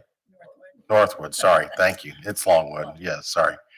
It's a traffic coming from, I guess that's south on 1793 towards the campus. It's not just the traffic from 42 and 1793. So kudos that they got the money. And obviously, I didn't go to school to be an engineer, so I'm not going to dispute their findings as what's necessary for the North Oldham campus. But I do travel both the South Oldham campus and the Oldham County campus on an infrequent basis. And there are issues at both of those campuses. And some of the problem at both campuses, I still think could be alleviated by the school board doing a better job of trying to get the parents. I understand your situation about how you want to take your kids to school, but there's also a benefit for the kids riding the bus. It does teach them life lessons riding a bus and conflict resolution that you don't get riding in mom's car. I'm just saying. Magistrate Greenwell could speak to that better than the rest of us. What Magistrate Greenwell can tell you is that the school bus is the safest form of transportation for a school. Correct. And why these parents just, fly in the face of that, I have no idea. They travel, the yellow bus travels more miles than any other vehicle in the world and has the lowest crash rate Yes. of any vehicle in the world. Unless it's Oaks Day. Magistrate Woosley? I would just want to address the comment you said about the Board of Education having any buy-in. The last 3 or 4 years, the board did have a traffic study done of Colonel's Drive and Browns Lane on the Oldham County High School, Oldham County Middle School campus. And out of that study, they have done several improvements to Colonel's Drive. But there was an issue of can the board spend money on a state highway? And the Kentucky Department of Education told the board that they could not. But they did do improvements to Colonel's Drive and Browns Lane. And when they look at new buildings, renovating buildings, the board does take in consideration traffic flows. So they've made some improvements down at Camden when they've renovated that building. There's not a whole lot of property there. And this one also, this is more than school parents dropping them off. This is in addition to all of the subdivisions that's gone into Buckner, with really 393 being their only access. So it's not just talking about parents dropping off kids. There's been a huge increase of houses in the area over the last 10 years. Okay, maybe one more. Magistrate Hawkins? For you, Jim, you said that you've got this in your planning and development budget. This amount, but I have money for traffic consultants, and I think that would be a good start at paying for this. Did you have other ideas of where you might want to use this money if this doesn't get approved?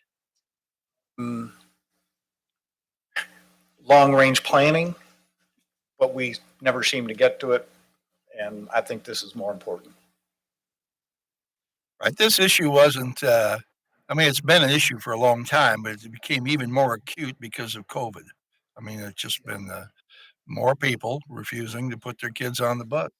Apparently, it just, you can't give a good explanation for it other than that that's what they want to do. So, okay, well, if you don't mind, I'm going to close off the comments here and ask Denise to call the roll, please. Magistrate This would be a vote yes is in favor of moving forward with this study. A vote no is to not move forward. Magistrate Logston. Magistrate Hawkins.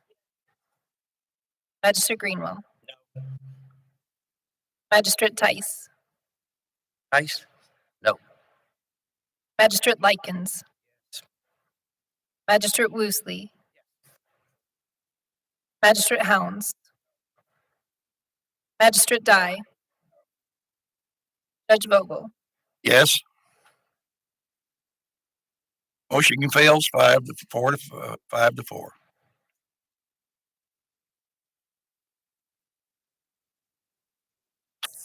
All right. Judge, can we take a break? We'll take a 10-minute break, please. It's 4:15, back at 4:20.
A motion, we go back into session. So moved. All in favor, please say aye. Aye. Back in session now. We'll move along with the next item on our agenda. And that has to do with grant requests here and committee recommendations and Coronavirus relief fund Oh. transfer. pardon me, I'm sorry. I jumped the gun. We're going to number D on the agenda here, and that is the coronavirus relief fund transfer. And what this is that the city of Crestwood was awarded the amount of money in CARES Act funding, and the city has not been able to use all of the award that has been given to them. They have a certain amount of money left that they might be able to use, but a certain amount they are not able to use. And so they are asking to be able to transfer that money to Oldham County Fiscal Court. And the Department of Local Government has already agreed to approve this. Transfer that money to Oldham County Fiscal Court because we have been able to justify using the CARES Act money. We have had expenses that fall under the CARES Act that we have not been reimbursed for, and the transfer of money from Crestwood, which is not trying to be vague on this, but it could be somewhere in the six-figure range, but I don't know exactly what that is because they're attempting to do some things with it before the end of the month, and whether or not their attempt is successful will determine how much that flows to fiscal court.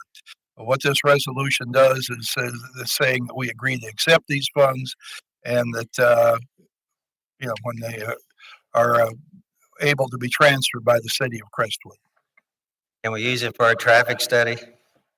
Pardon? Can we use it for a traffic study? Traffic study, well, Just ask that during break. it'd be yet to be determined, I guess. All right.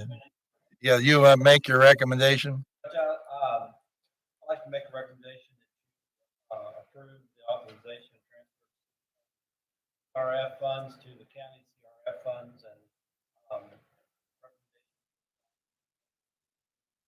Second. All right, second. Is there any discussion on this? Question. Yes, ma'am. I know you said it was approved by the DLG, but does Mr. Carter have to sign it? No. No.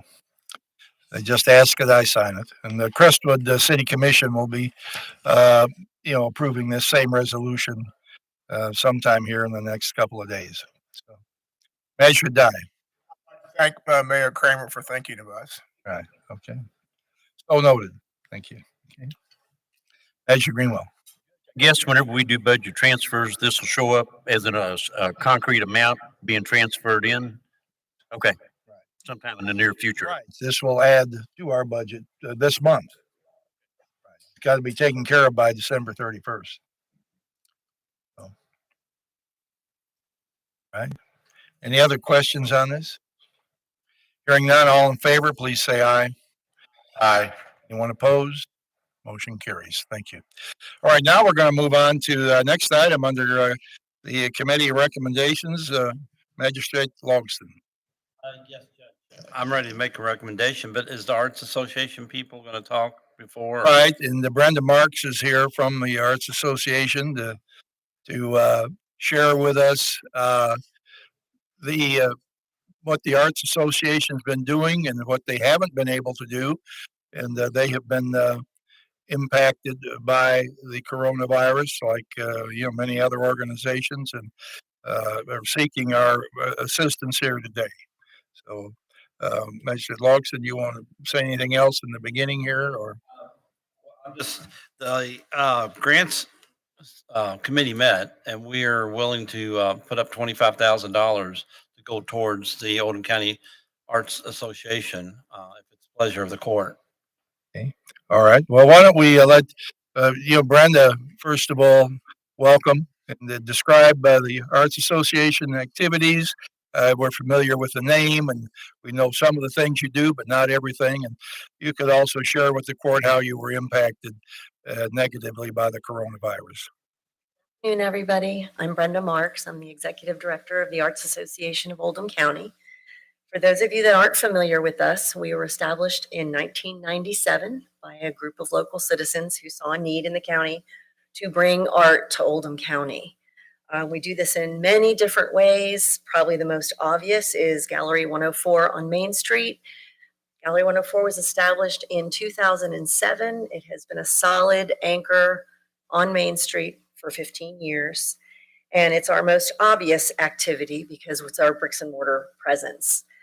Within Gallery 104, we provide local artists with a place to sell and display their work.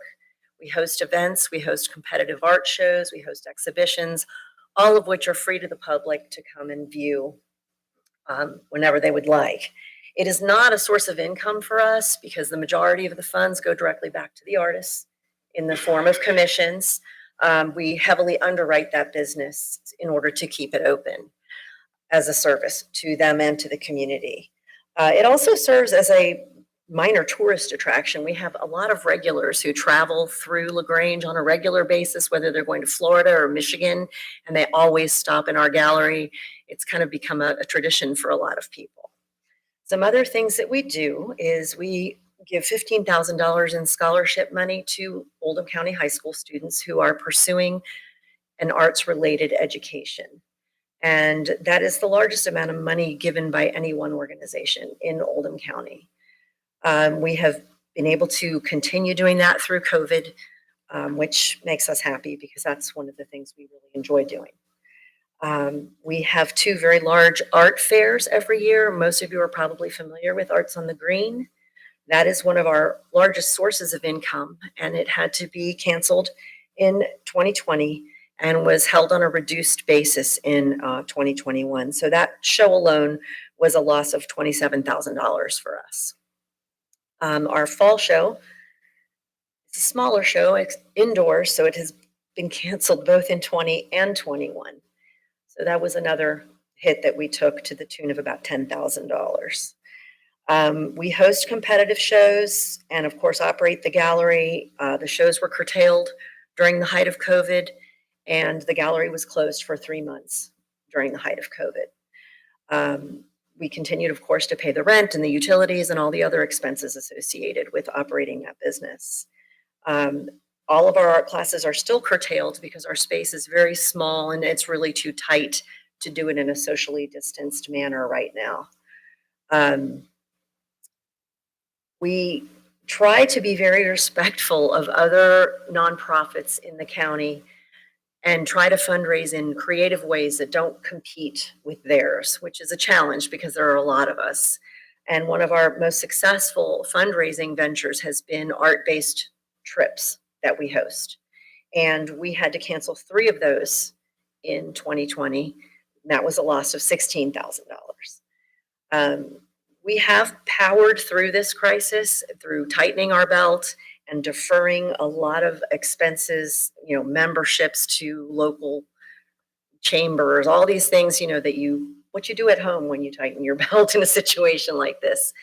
But we are really, even our grant income from our usual sources was down $12,000 over the last year. So we are looking to sort of recoup some of our losses, hopefully, and so that we can carry on and resume our activities at full capacity. Anybody have questions for me? Anybody have any questions for Brenda on how many artists actually do we have in Oldham County that are part of the Arts Association, would you say? Now there are 25 artists who actually display their work in the gallery, but we have all kinds of artists that participate in our shows, in our art fairs. That's a difficult thing to quantify. Our art fairs actually attract national talent as well as local, but it's very heavily used by the art community, both in the county and regionally. And you had to cancel Arts on the Green last year. And normally it's held in LaGrange, and it's always a big 2-day affair with many people coming in community. And I know you had to transfer it to Crestwood because of the courthouse property being, unavailable. But even then, you were going to be in Maples Park. Is that correct? And we had to scale it back because of social distancing. It was ironic, the mask mandate, all of that was lifted literally days before the show, but the planning takes a year. So all of that had to be laid out and planned well in advance. And so we had to reduce the number of artists that could participate. We didn't have live entertainment because we didn't want to encourage the gathering of crowds. So it was, you know, arts on the Right, green and light. not encouraging the gathering of crowds is just the opposite of what you're hoping to do on most Arts on the Green days. It worked out. It was better than not having it at all because the artists suffer as well. I mean, you know, it's harmful to them when we're not open or when we don't have a show because that's their source of income, a lot of these people. And it's always important, you know, a significant event in Oldham County that attracts obviously regional attention and The green alone brings in at least 10,000 people right. over the You know, we hear about the art show downtown. I've forgotten where that. You know, St. James Court, but I'd say right behind St. James Art Fair becomes our Arts on the Green program, and it's certainly popular. Magistrate Hawkins. Hi, Brenda. Did you say that you were able to give the scholarships? To give the scholarships, we had a donor who remained steadfast that that needed to happen. So It was 2 at 15K each, 5,000 each. 15 total. And about how many applicants do you get for that scholarship program? Interesting question. It really goes up and down. We average anywhere between, I would say, 20 and 35 a year, depending. And those are for local Oldham County students. Yeah, high school seniors that are graduating who are pursuing arts-related and related education. It does not have to be someone who's going to be a fine art major. If they can convince us that what they're doing relates to art and they're chosen, they're chosen. You're welcome. Magistrate Logston, do you have a? Grants Committee met, and we would like to donate $25,000 to the Arts Association. We met a couple of weeks or probably a month ago, and that's our recommendation. Is a second? A second. Second. Any discussion here? I should die. Yes, thank you for coming in, Brenda. Just got a couple questions. You said you did do your scholarships, correct? Yeah, I think that's important. And what this 25,000 is that? Let me see, I can say this. Is that going to get you back into a running position to continue on, assuming COVID doesn't strike us down again? Go a long way for stabilizing our position. I mean, for a fuller calendar of events that even Arts on the Green. Yes, correct. And we actually just completed a trip to Italy and was successful. So we're back in the saddle. All right, that's all I need to know. Thank you. Magistrate Hounds. How many people are paid employees of the Arts Association? You're the only one, okay.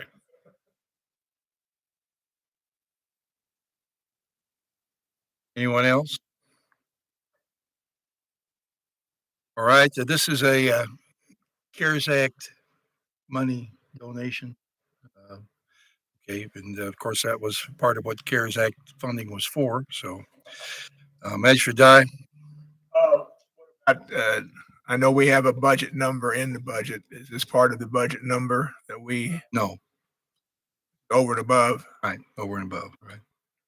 Right. When the budget was put together, we hadn't received the CARES Act checks yet, yeah.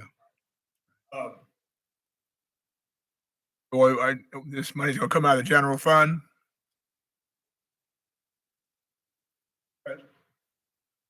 Pardon? Money coming out of the general fund or CARES money? Well, CARES money went into the general fund. So this is coming out of the general fund. But if you remember, we had other expenses that where the CARES Act funding was applied to. Okay. All right, hearing no other questions, all in favor, please say aye. Aye. Anyone opposed? Motion carries. All right, thank you, Brenda. Very much. You will be hearing from our county treasurer in a few days. Yes, and Christmas shop. Thank you. Okay. Don't take our money to go Christmas shopping now. Quick question, have they planned on, Brenda, have y'all planned where you're gonna have it, this coming year? Are you gonna be back down to Maples? Great, great. So you did it in enough time, you'll be able to get it done. Super. Okay. Thank you. Okay, I'm hoping we can move through these next items fairly rapidly because we do have an executive session here, scheduled a little later, and the day is moving on. Also under committee recommendations, item number 2 here has to do with the holiday schedule. A point. Pardon? We Scratch High Point. Yeah, we took off the one of, there was a second, but there was confusion about the High Point person who was, expected here today. Didn't realize it and had a conflict and they couldn't make it, so we'll push that forward. At the last meeting, we had to talk about our holiday schedule. We have 12 and a half days of holiday. A federal holiday had sort of been approved by Congress in the past, not too distant future, and we didn't know what to do with that holiday, if we should include it, not include it, and so forth. And so we did ask our employees, for their opinion regarding, which holidays on the holiday calendar, beyond just federal holidays, would be most important. And they ranked them in the order of Thanksgiving and New Year's Eve, Valentine's Day, President's Day, Columbus Day, and then Juneteenth. So my recommendation here today is that we continue on with the same calendar we've had all along, 12 and a half days, including New Year's Eve and Christmas Eve day after Thanksgiving.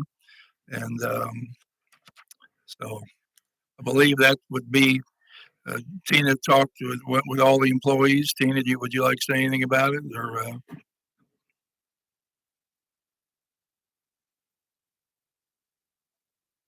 Then the survey did go out with the information on it, and you all have the results on what that was. So they're all listed in order of preference. right, and it seemed like what we had was actually what was wanted to be continued the most. Make that motion. The second. And Shatai, so any discussion about it? Question. So probably 90, I'm guessing out of the 175 employees, this won't impact anyways because they're going to work. The police officers, dispatchers, the jail folks, they're going to work New Year's Eve if it's their schedule. Right. What did you say it cost to add on the additional day? Was it about $15,000? I believe the number was 10,000, wasn't it? To put a 13th day on. Back to jail.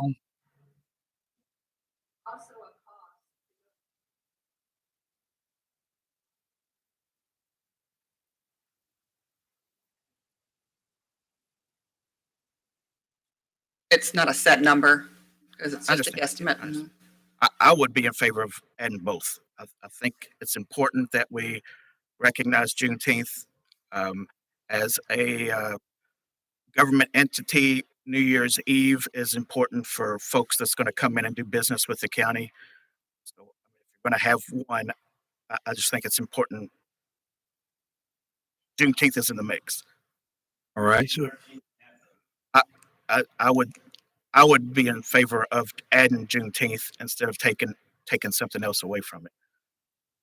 So that would put us at 13 and a half days then. Okay. So was there a motion on the floor to? And a second. We have a motion and a second. All right. Is there what is our parliamentary procedure here is there a motion to amend the motion? I'd like to make a comment. We also didn't include from the federal holiday list Columbus Day. So, which I think has been added onto Columbus Day in I'm going to say that word wrong, Indigenous Peoples Day. And so now we're not going from 12 and a half to 13 and a half. We'd be going from 12 and a half to 14 and a half to not exclude Columbus Day as an added federal holiday, which is a day that we haven't given off as a county government before. But like Magistrate Hound said last fiscal court, we can't pick and choose our federal holidays. In this case, we've allowed the employees to take a survey. And so I'm in favor with leaving it as it is, 12 and a half. That's what it was last year and the year before and the year before. It's just in this case, they have had the opportunity to decide their holiday schedule for next year. Okay. Second Kevin's amendment. All right. Is that Do this. you're willing to amend your motion to add 13 and a half days? So is there a second to that? I'm not willing. I mean, I haven't amended my motion from the 12 and a half. I second her motion, Judge, on the 12 and a half. Okay. We'll have to either vote that up or down. Oh, wait a minute. Motion. Michael made the motion and Ms. Hawkins seconded his motion. Sorry. He made the motion. And Magistrate Tice seconded it. Kevin made the motion to move up to include Juneteenth. That was not part of the motion that you originally made a motion for. And you made a second for that first motion. So in order to accommodate Kevin's suggestion, I think the person who made the original motion has to agree to include that. We asked Denise who made the original motion. So Magistrate Hawkins made the original motion. And Magistrate Tice I seconded the motion. Oh, wait a minute. Let's turn your microphone on, please. Judge, this is where we were with Albert's motion the day that he wouldn't agree to alter his motion or adapt to it. And I'm not willing to adapt to my second. I don't know where she is. I'm trying to back into this thing. I'll keep my motion the way it is. Okay, I'm going to ask the clerk to read back the motions that have been made and the order made. So Magistrate Hawkins made the motion to continue with the same calendar of holidays of the same 12.5 days that have been in the past. Magistrate Tice seconded that motion. Discussion followed. Okay, so it would be up to Magistrate Hawkins then to amend her motion to include Juneteenth. And I guess, are you saying you want to include Columbus Day as well? I'm saying I'd like to leave it just at 12.5 instead of moving it to 13.5 or 14.5. Right. All right. And that was seconded by Magistrate Tice.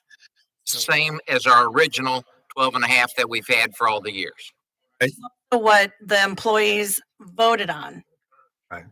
So. Right. And So, this was majority rules. so if we'll take a vote on this, and if this passes, then I guess Magistrate Woosley can make a second motion to add another day and see if there's a second after that. That sounds. Judge, our county attorney's checking on what takes precedence. I think you're doing the right thing here. Go ahead and Please. vote on this. Vote on this. First of all, we're going to vote on the motion is to keep the 12 and a half day schedule as we have presented it and has it how it has been. All in favor, please say aye. Aye. Anyone opposed? Opposed also. What? Woosley and Logsdon opposed. Okay, so you voted no. All right. And did anyone else vote no? All right. All right. Motion carried, 6-3.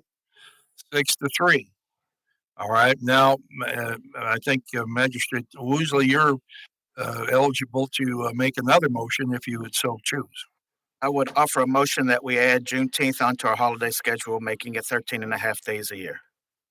All right. It's moved and seconded. Is there any discussion on this? Magistrate Hawkins. What about Columbus Day? Why not?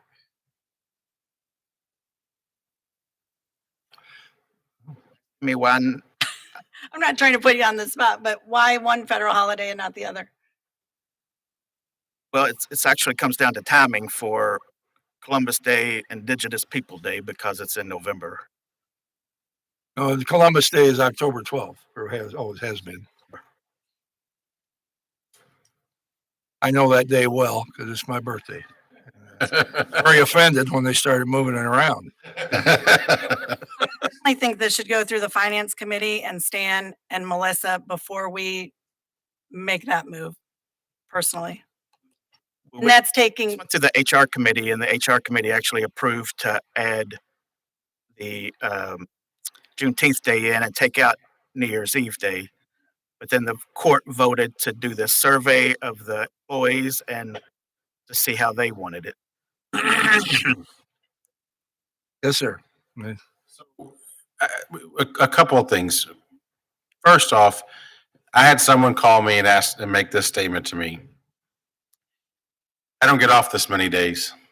You all do. So I'm going to have to work so you all can be off extra days. These are the set days that this person gets off in corporate America. I understand what we're trying to do. We're trying to be, I'm going to call it fair and equitable. Magistrate Hawkins, you bring up a good point. If, why not one and the other? At some point in time, I think we got to draw the line. And I don't know where to me, the line is 12 and a half days. I think in a conversation that I had with Ms. Shaw, a person has other days available to them if they feel strongly about those holidays.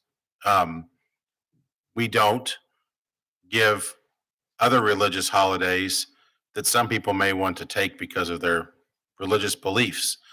I don't know those holidays because I'm not of that religious belief, but I'm sure there's some Jewish holidays in that a person may want to take on their own, but they are afforded that time in our policy, correct, Ms. Shaw, that they can take those days. Now, the problem is trading days. If someone feels strongly about Columbus Day, and I know they're not back to back, but Columbus Day versus President's Day, we have to have a minimum number of staffing to keep the offices open, whether it is the police department or the county clerk or even the judge's office. So I think that we tried to make a change. The employees like the 12 and a half days. And I think that's a fair number of days to offer as paid holidays by county government.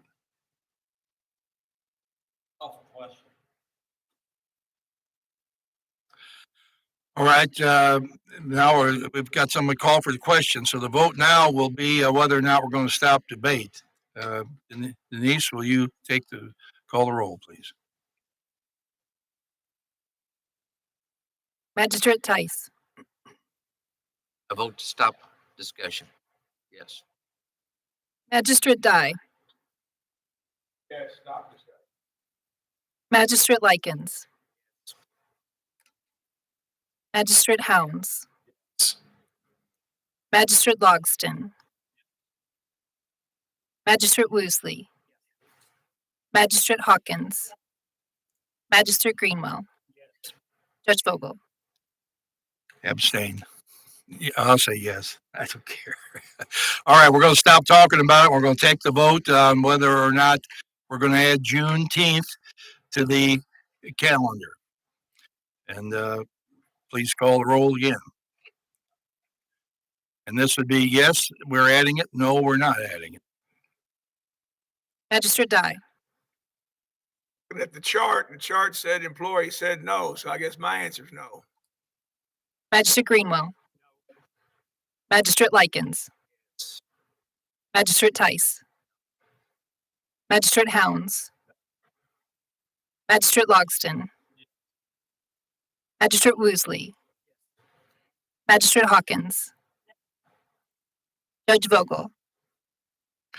I'll vote no. Motion fails. 5-4. Another second one. 3. 6-3, was it? For the record, I don't think that survey actually asked them if they wanted to have it off or not. I think they were given the choice of which 6 or 7 did you really want, because the survey didn't list all of them. Listed 6. Not really a fair assumption basing your vote on a survey of employees of what days they want off. I believe the days that some of these days are at least the day after Thanksgiving and New Year's Eve are not federal holidays. That is why they were included in there. But they were popular days. So the issue could always be resolved, thought about it again. Any other motions in regard to this discussion? All right. Just have one thing, Judge. If for future reference, if there is a motion to amend the motion, it takes preference over the motion and has to be voted on. I didn't have that at hand, and I thought that's what it was, but I wasn't sure. Okay. But I've looked it up. All right. You feel at this point we have still Yes, I think adequately followed the procedure. All right. The environment. We're going fast there. I feel bad because I asked Russ Rose to come here today, and I said, "Well, it'll be about 3:00." He came at 2, and now it's 5. So, Been a good time.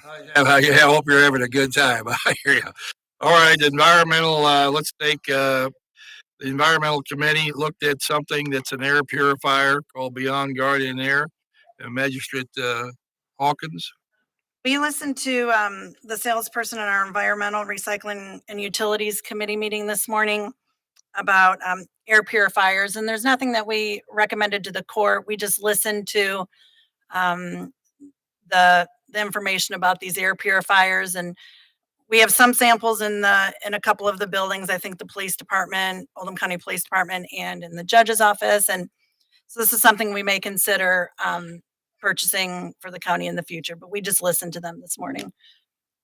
All right. So I don't know if we have had this in our office for a couple of weeks. There was a meter there that this machine on the first page is what's been going. The person that came here and demonstrated it says that it will take impurities out of the air, remove COVID,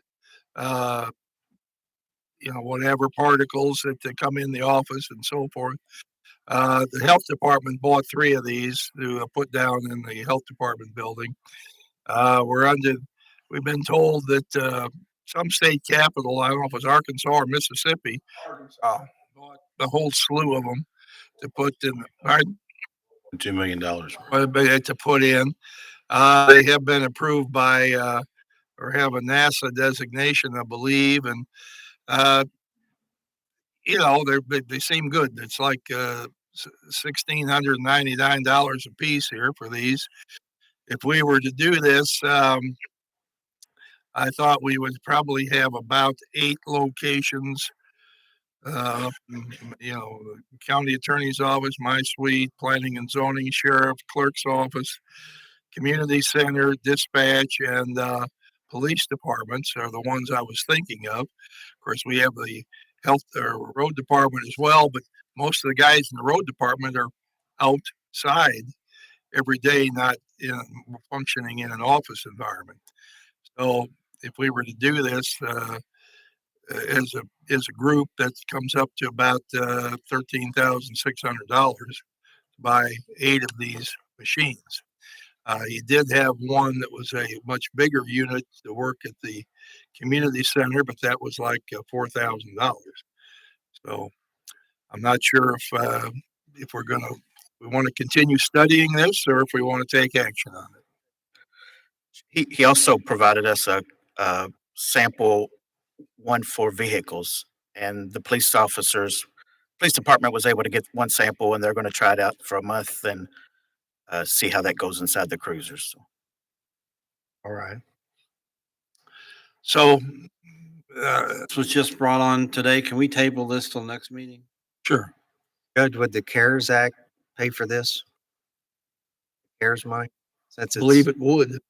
and It's, you know, We've already spent the CARES money though, right? I mean, we've got the money to spend, but I mean, we've already accounted for the CARES money. We don't have to. we don't have to drum up a new expense for it. Yeah. That's where I was going. Yes. Maybe we're getting some pretty good interest on that money. We could do that. Yeah. Not hardly. Okay. Well, okay. Why don't we let's table this until next time, and you can think about it more. And it's one of these kind of things that reminds me of a deer whistle. If I understand deer whistles, I never had them. I'm told they work to keep deer away from your car, but you can't hear them. Only the deer can hear them. So how do you know they're working? But I mean, but I think this person had, they've got a meter that shows the purification, had quite a bit of backup. And as I say, the health department did buy 3 of them. So that was a little bit of certainly credibility that, machine has. So, but will it keep us safe? I don't know. Judge, did you say that they bought them for the Capitol in Arkansas? One of the capital, Bill Clinton was governor. no, I think it was just last year or earlier this year. Yeah. Didn't we put UV lights or something in the air handlers in some of the buildings? UV lights, yeah. Buildings. So would this be redundant to that? I can't tell you what Similar, yeah. Right. similar maybe. I mean, how do you know? I mean, we're fighting an invisible enemy here. You don't know who has it or where it is. It's just out there. So, well, we can think about this some more. And all right, let's go forward. Road committee recommendations and move through these as quick as we can.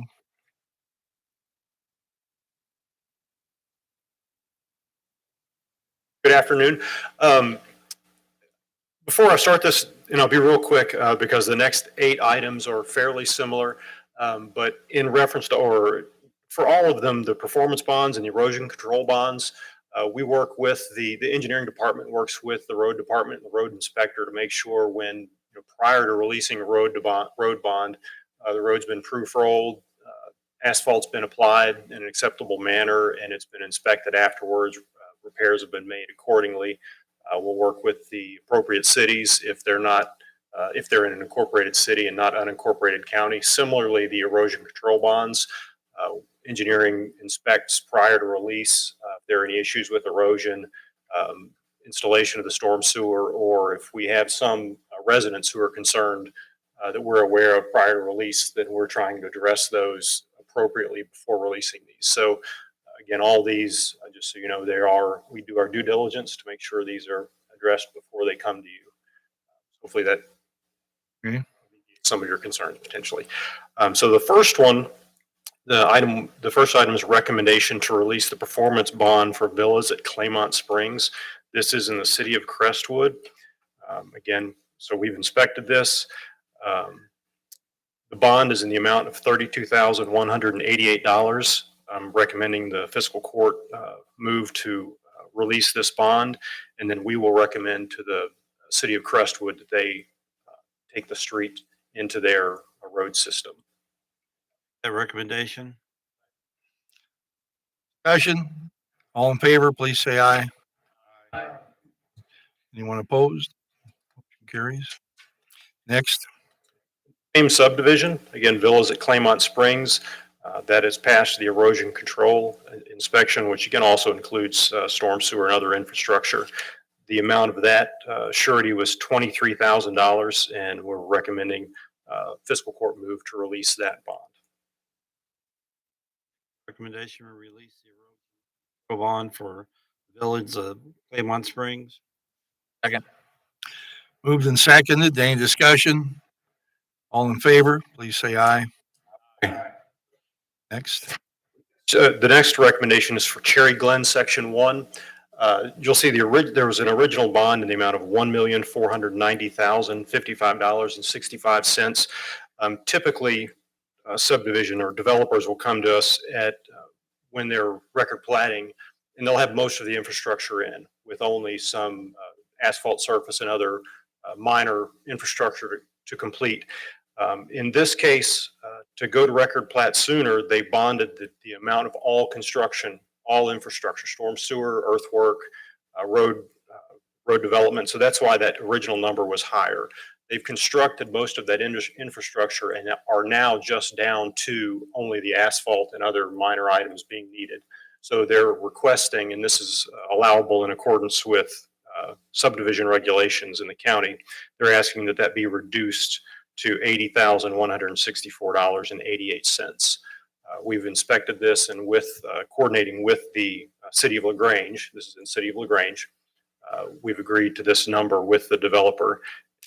So I'm asking fiscal court to move to accept this bond reduction. Judge, I'll make that motion. Discussion? Okay. Have a surety on it versus a regular bond. First one did also. Surety's It also. Surety's a general term. Surety could be a bond, a letter of credit, or cash. So if you hear me say surety, it's me just being general. In this case, it had a bond in place. The previous ones were letter of credit. From the same function, they're just using a different name. Correct. That's correct. Okay, all in favor, please say aye. Aye. Motion carries. Next. This is Cherry Glen Section 2, also in the city of LaGrange. And this one is, I'll say, somewhat unique in that the developer came to us early, and in order to progress construction, to initiate it, they got just a clearing bond. Let's see what, yes, it was a bond in the amount of $25,307.75.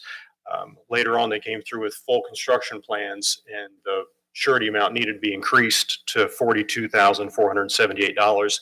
They've posted that higher amount, so I'm requesting that fiscal court release the lower amount that was just for the initial phase. Motion. I'll make that motion. Excuse me, I'll make the motion. Moved and seconded. Any discussion? Commissioner Greenwell? This is in my district, and I've never seen so many letters from a city official in my life about this development, about mud on the roads, didn't wash out the things right. It just seemed like it was every week that there was. So, Jim, and I didn't discuss this in road committee, but are these people doing right? Or, I mean, I'm ready to vote this down personally, but so we have, in conjunction with the city of LaGrange code enforcement, we work directly with them. They're a co-permittee on our MS4 permit. And so a lot of those issues have been MS4 related, stormwater quality. And there have been several notices of violations issued from their department. Most of them have been cleaned up. A lot of them, you'll see a lot of them go in stages in the early development of the subdivision. There's a lot more mud on the road as those developments start to get houses and residents in them. We want to see them cleaner. So you're right. There have been numerous violations in that have been reported. I think most of them have been addressed. There are still some being addressed. As far as the surety itself, though, that has to do with the infrastructure that it's in place, and it is in place.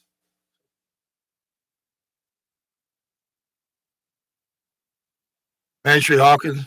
This get approved, did this particular one get approved through the road committee this morning? approved all of them. And we did it as a group because of our engineering department's due diligence and everything. We couldn't do that here in court because of the amounts of the bonds and stuff like that. They all had to be read individually. So that's why we're taking our time to do this. So, Do you think that we should wait until they're all cleaned up before releasing their bond, or what's your? if this is about the infrastructure and they've put it in place right, well then I'll vote for it. I just wanted to bring out that there have been a ton of notice violations in this project. I think so for both Cherry Glen Section 1 and Section 2 that we're looking at, they're unique in the sense that we're looking at bond reductions. On the first one, there still will be probably $160,000 in surety or bond on that section remaining. Similarly, there's still bonds remaining on Section 2 to address any issues we would have. On to them then. This is actually. Didn't approve this one yet. Yeah, I need to vote on that. Motion? There's a motion and a second. All right, motion and second on the floor. All in favor, say aye. Aye. Next. This is actually a county city project, the East Peak Road construction project. Mac Construction was the contractor, and when they began construction, per contract, they had to take out performance and payment bonds in the full amount of the project as it was bid. So they have completed construction. The final punch list was completed on October 13th of this year. So I'm asking fiscal court to move to release the performance and payment bonds for the East Peak Road project, and that's in the amount of $1,335,759. Motion, Judge, that's in the reserve. Well, motion made and seconded. Any discussion? All in favor, please say aye. Aye. Project is with regard to Old Zaring Road Bridge replacement. That was a county project to replace the road. It's between Cedar Point and Brownsboro. Similar to the previous project, we had per contract the contractor take out performance and payment bonds. This is in the amount of $186,733.55. That project was completed. We've inspected it, and just for added information, this project we did receive an $80,000 KYTC rural aid reimbursement. So I move we release that bond. Discussion? All in favor, please say aye. Aye. Aye. Carries. Two again are in the city of Crestwood. The first one is the performance bond for Brentwood Section 4. I won't go through all the individual roads because I'll recommend that the city of Crestwood take those roads into their maintenance system. But we have coordinated with the city engineer, and he concurs with the recommendation to release the bond on Brentwood Section 4. That's performance bond in the amount of $38,376. Any discussion on this? Hearing none, all in favor, please say aye. Lastly is Brentwood Section 5, again coordinated with the city of Crestwood's engineer. He's in concurrence with the recommendation to release the performance bond in the amount of $44,928. Second. All right, all in favor, please say aye. Carries. Thank you.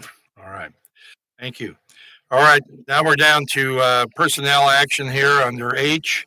For me, I don't know if it's under H for you or not. First of all, we've had for the last 6 months, Jerry North has been the acting director of Oldham County Dispatch. And my recommendation is that we promote Jerry to full-time director at $66,000 a year. I'll make that motion, Judge, or second your motion. All right, is there any discussion on it?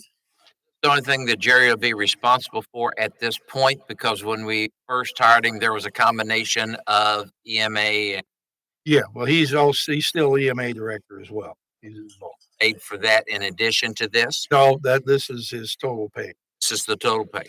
Okay. Thank you. Okay, any other questions? Sorry, Jerry, no more money. All in favor, please say aye. Aye. Motion carries. Thank you.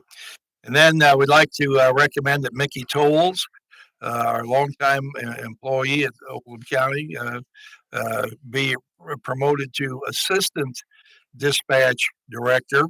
Mickey does not have EMA obligations, but she would be Assistant Dispatch Director at the $31.25 an hour. As you know, Mickey has been a dispatch employee for 12 years.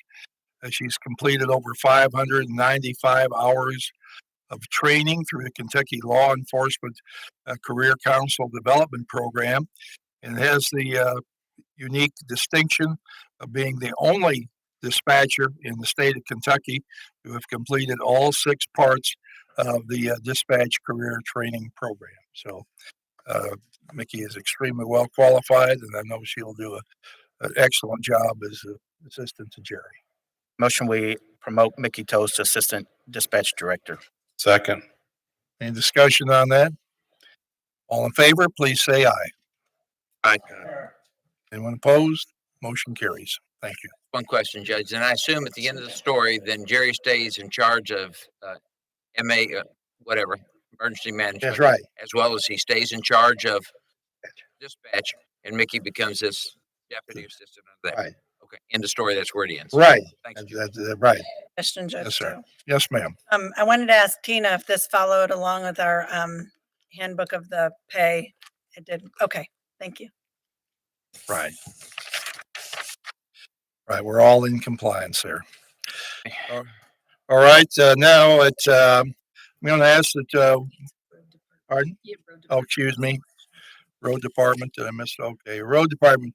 We have put on our digital sign need for the 3 drivers, the seasonal drivers, to help out. And we had immediate response from the quickest we've ever had anybody want to join us, from Tom Williams, Billy Stewart, and Robert Freeman.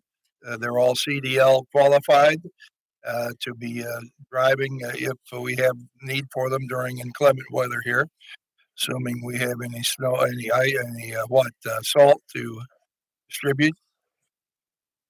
What's that? Don't say that. Okay.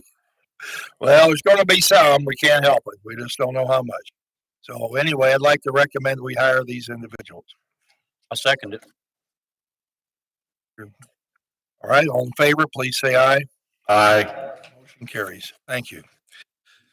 Now, I'd like to make a motion that we adjourn into executive session pursuant to KRS 61.810 subsection 1, subsection G, to discuss several proposals to expand broadband service in Oldham County.